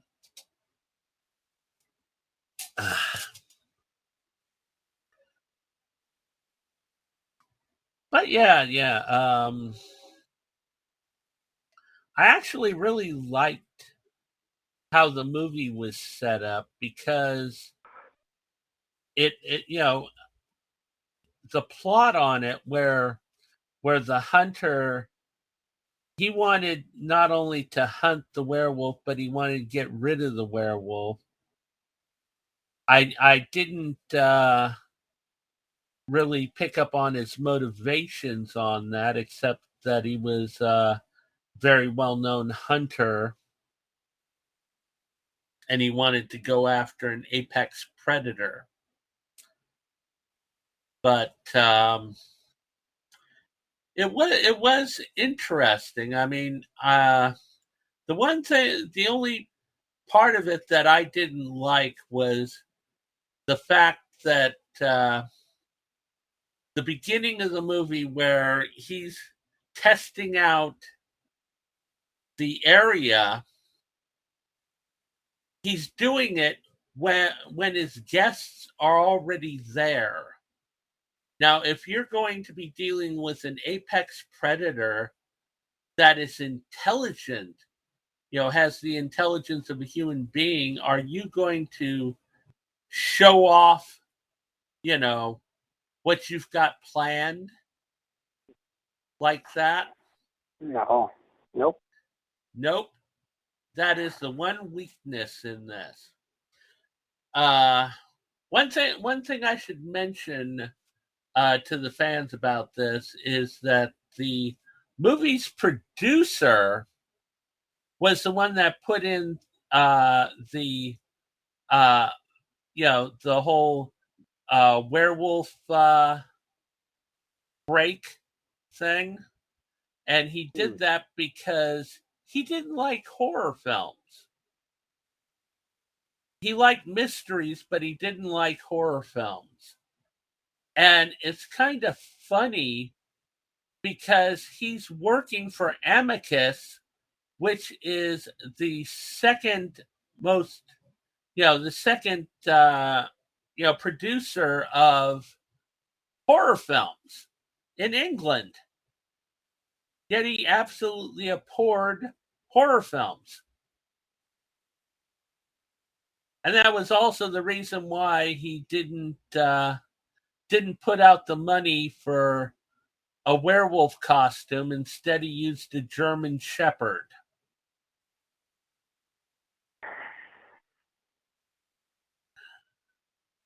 Interesting. Well, another interesting thing about the movie is that the main character was black. Well, that's how it was in the story. Yeah, but the thing is, what I'm talking about is the fact that in those days you didn't really have any black leading men unless it was a blaxploitation film, like Shaq and that, which would have a majority of a black cast. It was very rare that you had something like that. And in England was racist as hell in the 60s and early 70s. So that was a real rare thing to have a black leading man in an English horror film. Just a little bit of information on that.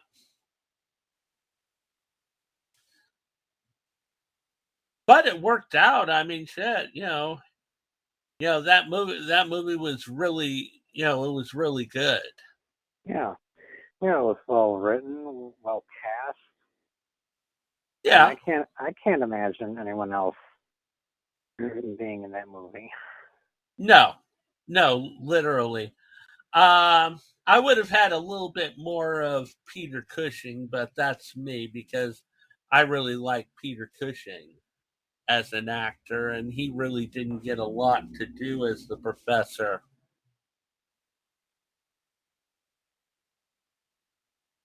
But one thing I did like, I didn't remember that they actually had that the piano player was actually the vampire in or the werewolf in the movie as well.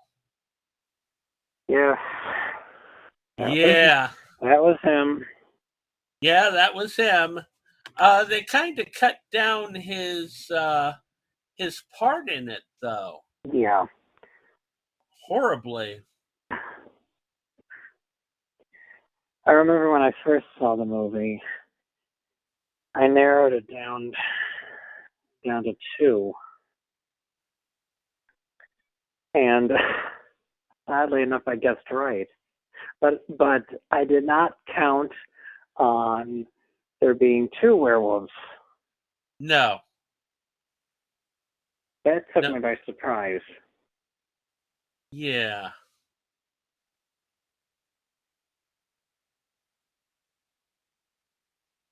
Yeah. One thing I noticed on the short story, were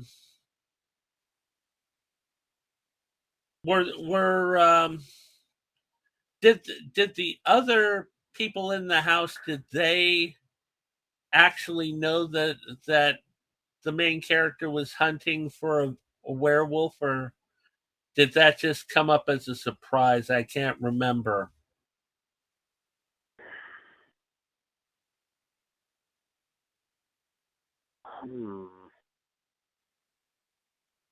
Yeah.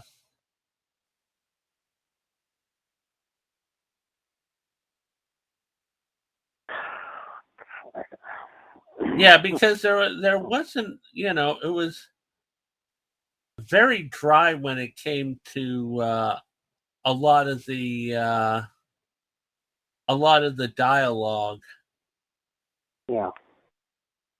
And I kind of noted that the short story was kind of like paint by numbers when it came to how the characters were treated.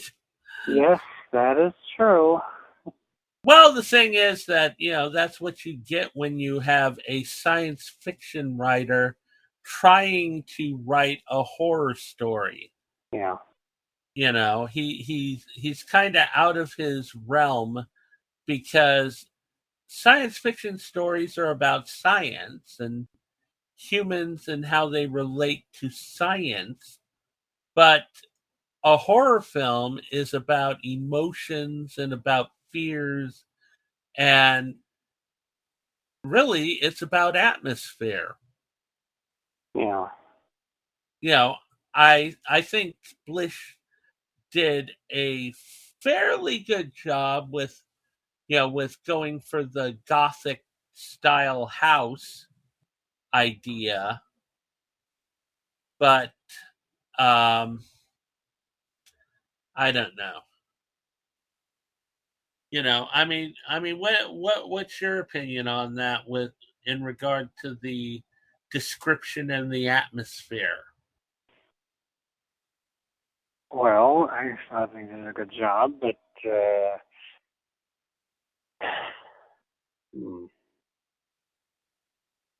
yeah, it could have used a bit more horror in the story, but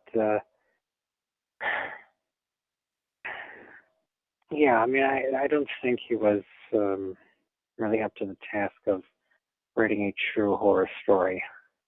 No. What he wanted to write a virus story. And that was pretty much it. It was about a virus, and he just happened to choose a werewolf and, tried to take the already written mythology, throw in a little vampire mythology, which he found interesting. I found it interesting that he decided that the Wolfbane had to be part of the thing for the translation, or for the transformation. I haven't seen that too much in the mythology. In fact, I honestly thought that Wolfbane was the thing that wards off werewolves. It's kind of like garlic is with. I found the idea of wolfsbane, being part of the transformation thing, that they had to have pollen of the wolfbane in the air for the transformation. That was interesting. That worked very well, both in the book or in the short story and in the movie as well. So with me, if I had done the movie, what I would have done is, since he had been growing wolfsbane and he had that that helicopter, I would have had him just dropping wolfsbane pollen over the compound, rather than just walking in with a wolfsbane plant and blowing the pollen all over the place.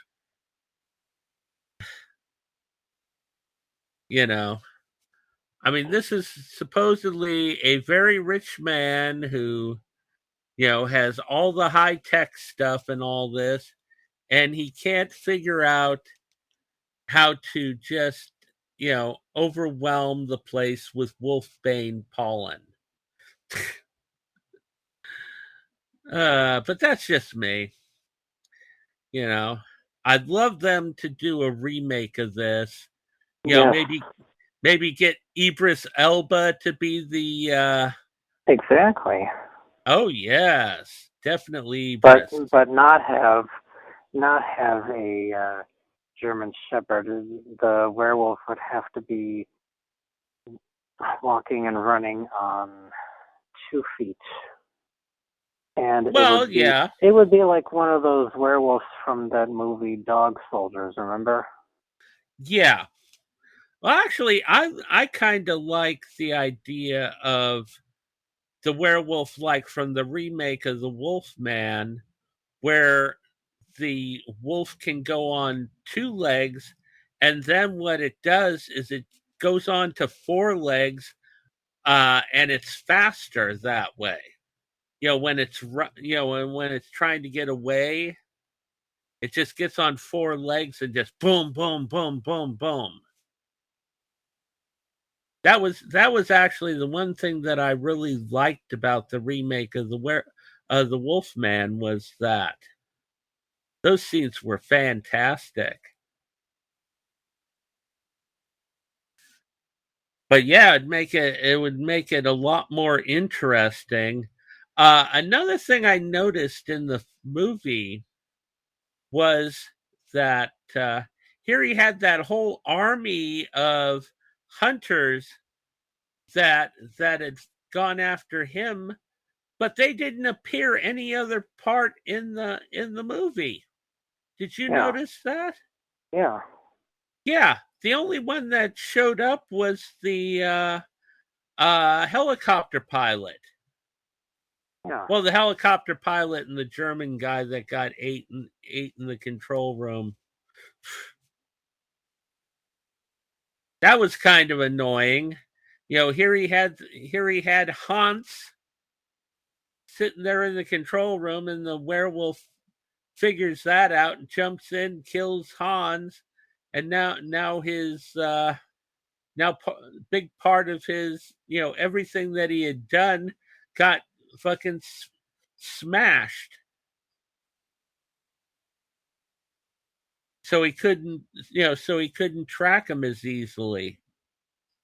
But, when you're thinking about the fact that this is a werewolf who's got intelligence in that, once he found out about, once what's his name comes running in with about 12 guys with guns going after him. I would think the werewolf would be very much aware that he's come into a trap, and that you know, it's you know, it's going to be interesting.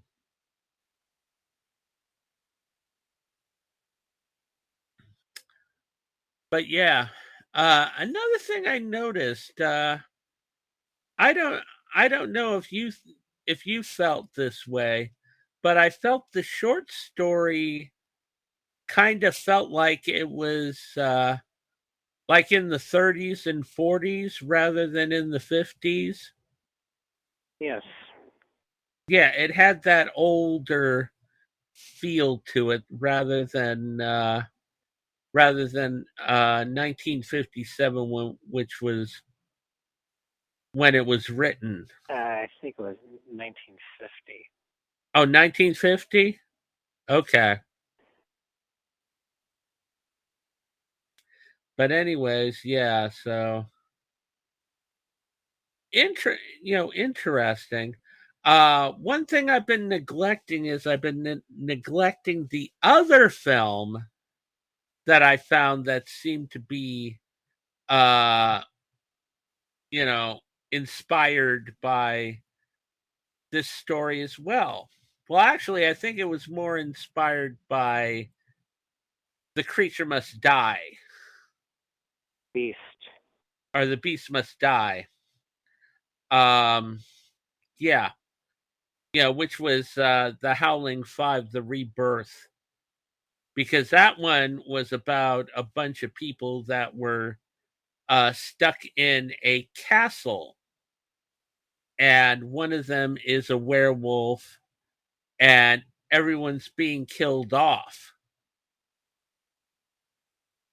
It has to do with the fact of the um werewolf's bloodline. Supposedly all the people who get murdered have a birthmark, a similar birthmark.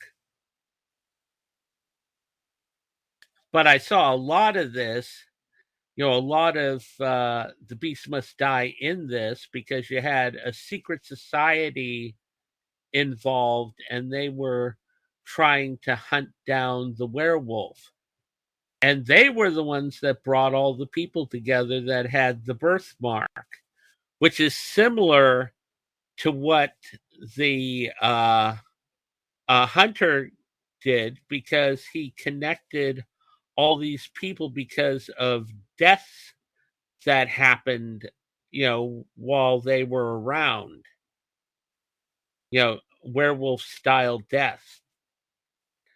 So this film was interesting, uh in that you had this castle, which was supposedly the birthplace of this bloodline of werewolves, and you had the ones trying to hunt it down, and you had these other ones that were being killed off one by one, and you pretty much had to try to figure out who the werewolf was. And the thing is that the uh one that was hunting, the one that was with the secret society, he made a serious mistake, and he focused on the wrong person, because what he said in the film was that it would be the least likely person who would be the werewolf, the one that you would least expect, and who would be practically invisible. Well, at the end, it turned out to be this young girl named Mary Sue. And she turned out to be the werewolf. And you found out right at the end. It was quite the movie. I mean, you would probably enjoy it, Mr. Highland. I don't know if you've seen it or not. No, I've not seen any of the sequels. Yeah, this one's totally different. It doesn't The problem is that after the Howling 4, none of them connect. They're actually just different werewolf movies with the Howling name on them. The one that I can highly recommend, my absolute favorite of the ones after Howling 4, is the Howling 6, which is the one about the amusement park. It has very much a Ray Bradbury feel to it. And it's about a werewolf, and it's about a circus that is run by a vampire. And I loved the werewolf that they had in this movie because it was different. It wasn't like the Howling werewolf. It wasn't like Dog Soldiers or any of that. It was kind of a hybrid of the newer werewolves plus the Wolfman style werewolf. Very good. It was one that you could see the character emote a lot better. But anyways, yeah. So, got anything more to say on There Shall Be No Darkness, Mr. Highland? Yes, I was going to comment on the ending of Awesome. that and the film. Okay. The ending of the story has more of an upbeat ending where they actually kill the werewolf and and the main character lives, whereas the film, the main character kills both werewolves, but he gets he says he was bitten, but they look like scratches to me. Mm-hmm. And so he was infected by the werewolf, and so he ends up killing himself. Yeah. And it made me think of an interview by the director Pete Walker, who says that he originated the downbeat ending in horror films. I mean, those types of endings, they were, well, I don't know how commonplace they were in the 1970s. Oh, very, very common. Actually, very common. So, in other words, they were a sign of the times. Yeah. Yeah, it was very much so. Yeah, it was either the main character was, killed himself, or he was accidentally killed. It's kind of the same thing like Night of the Living Dead, where the black guy gets shot at the end, gets mistakenly shot. They had those type of endings. They were very. I kind of like those better than what they were doing in the 80s with a lot of horror films. Yeah. That's not to say that in the 80s they did a complete reversal and had someone survive. No, there were some horror films in the 80s where there were no survivors. Oh yeah. Yeah. And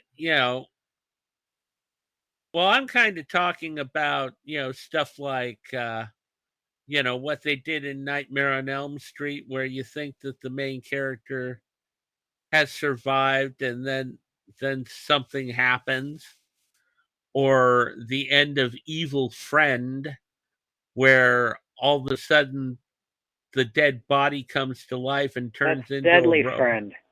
Yeah, Deadly Friend, and turns into a robot and kills him, which was totally different from the movie. I mean, from the book. I read Friend. So did I, and I'm I'm thinking of the ending of the movie Superstition, if you've seen that. No, I haven't seen that one yet. Okay, well, I won't spoil it, but Oh, don't worry about it. If you spoil it, it's fine, because it's actually not that bad a film. I mean, they have well, they could have had more flashback scenes to it, but which would have made it much worse. I mean, it just felt like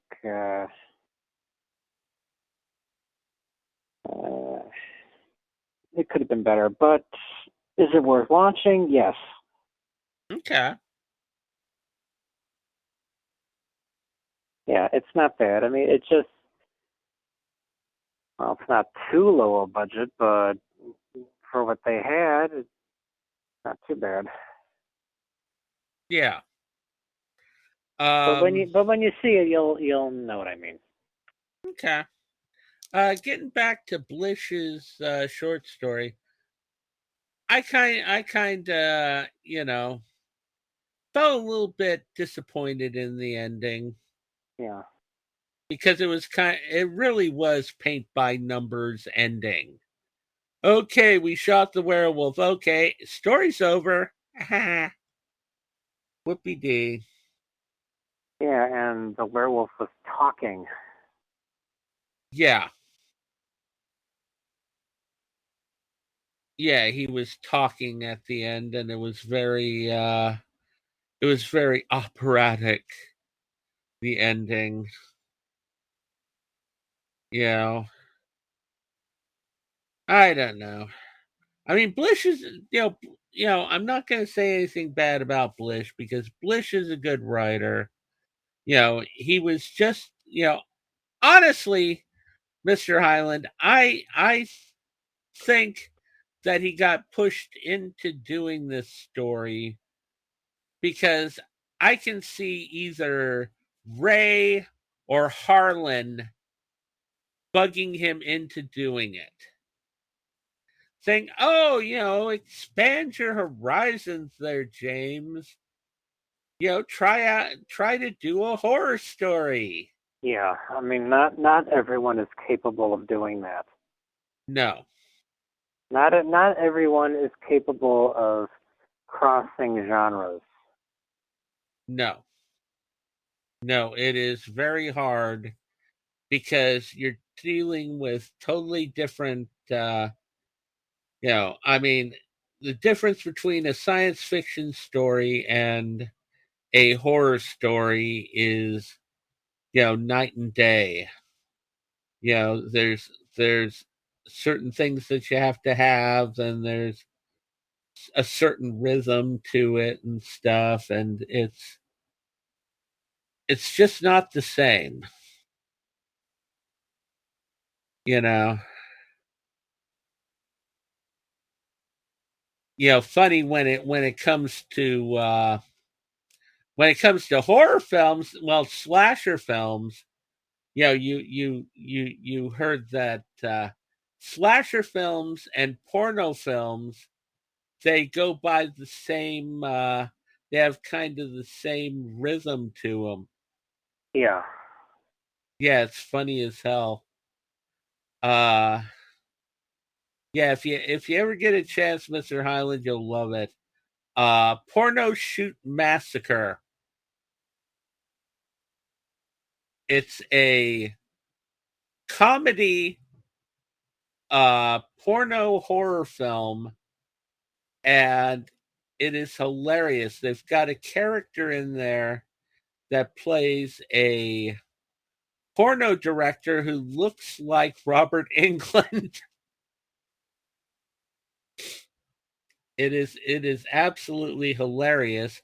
And the thing is that you absolutely, when you're finished with the movie, you absolutely see how they are almost exactly the same. It's amazing. It literally is amazing on that. But anyways, yeah, you know. So yeah. So nothing more on that. I just want to quickly say, if there were to be a remake, it would have to have equal parts mystery, action, and horror.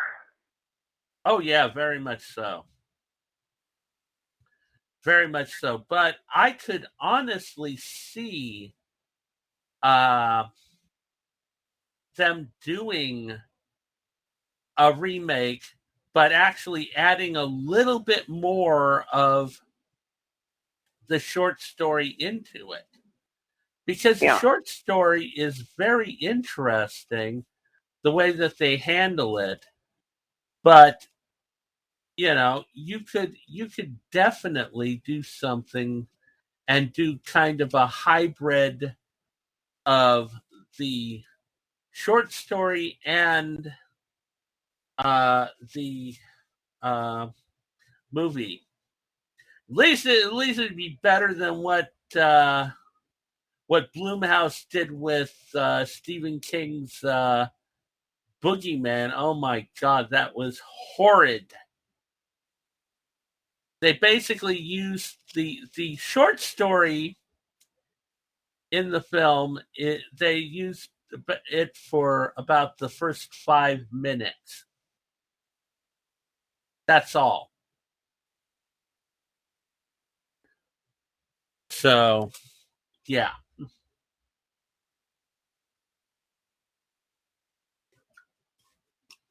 but yeah, yeah. So you know, definitely people.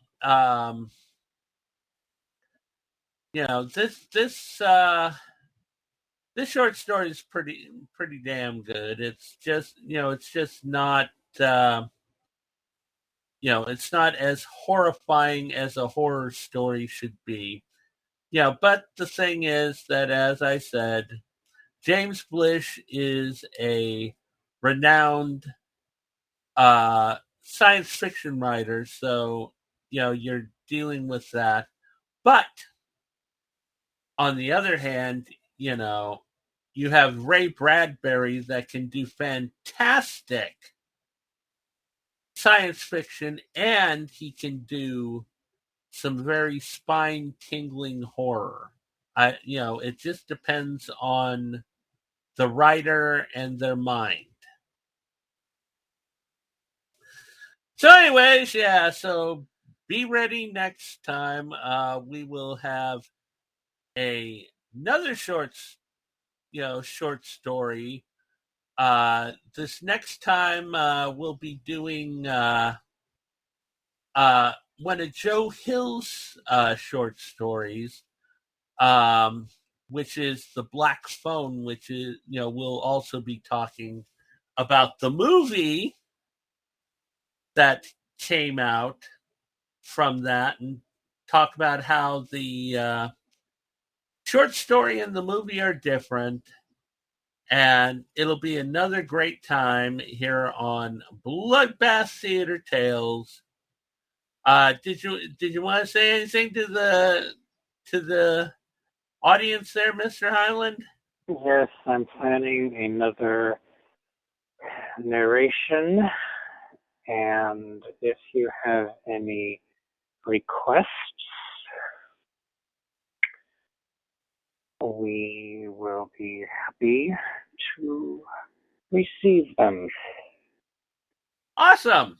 Yeah, definitely. So if you want to do that, check out our email address, which is the Eric Morris Show at gmail.com, and send in your requests. Put in audiobook request on there, and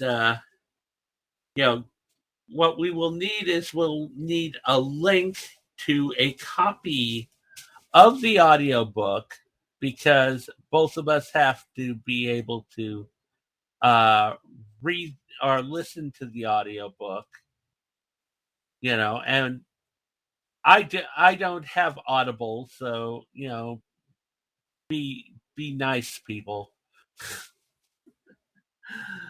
Or if it's not on audio. Yeah, if it's not on audio. Yes. Well, what I mean is I could narrate.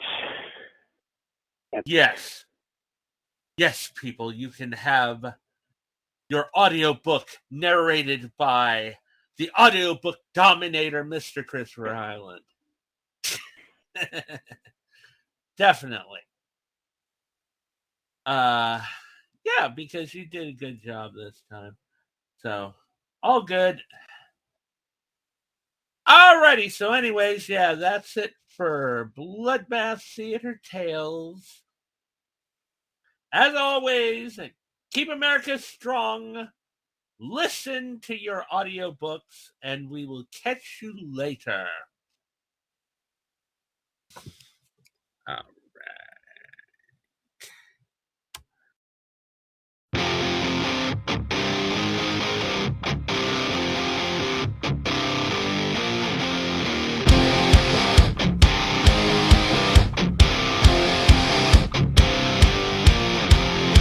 The secret side of me, I never let you see. I keep it caged, but I can't control it. So stay away from me, the beast is ugly. I feel the rage and I just can't hold it. It's scratching on the walls, in the closet, in the halls. It comes awake and I can't control it.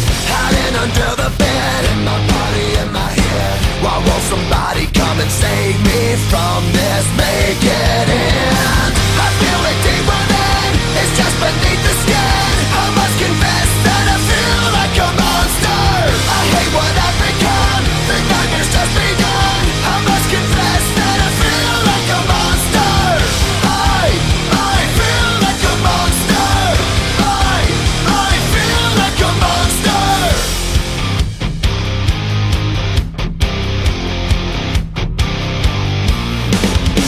My secret side I keep hid under lock and key. I keep it caged, but I can't control it. Cause if I let him out, he'll tear me up, break me down. Why won't somebody come and save me from this? Make it end. I feel it deep within, it's just beneath the skin. I must confess that I feel like a monster. I hate what I've become, the nightmare's just begun. I must confess that I feel like a monster. I feel it deep within, it's just beneath the skin. I must confess that I feel like a monster. I feel like a monster. I feel like a monster. It's hiding in the dark, his teeth are razor sharp. There's no escape for me, it wants my soul, it wants my heart. No one can hear me scream, maybe it's just a dream. Maybe it's inside of me. Stop this monster. I feel it deep within, it's just beneath the skin. I must confess that I Feel like a monster. I hate what I've become, the nightmare's just begun. I must confess that I feel like a monster. I feel it deep within, it's just beneath the skin. I must confess that I feel like a monster. I'm gonna lose control, it's something radical.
The international be used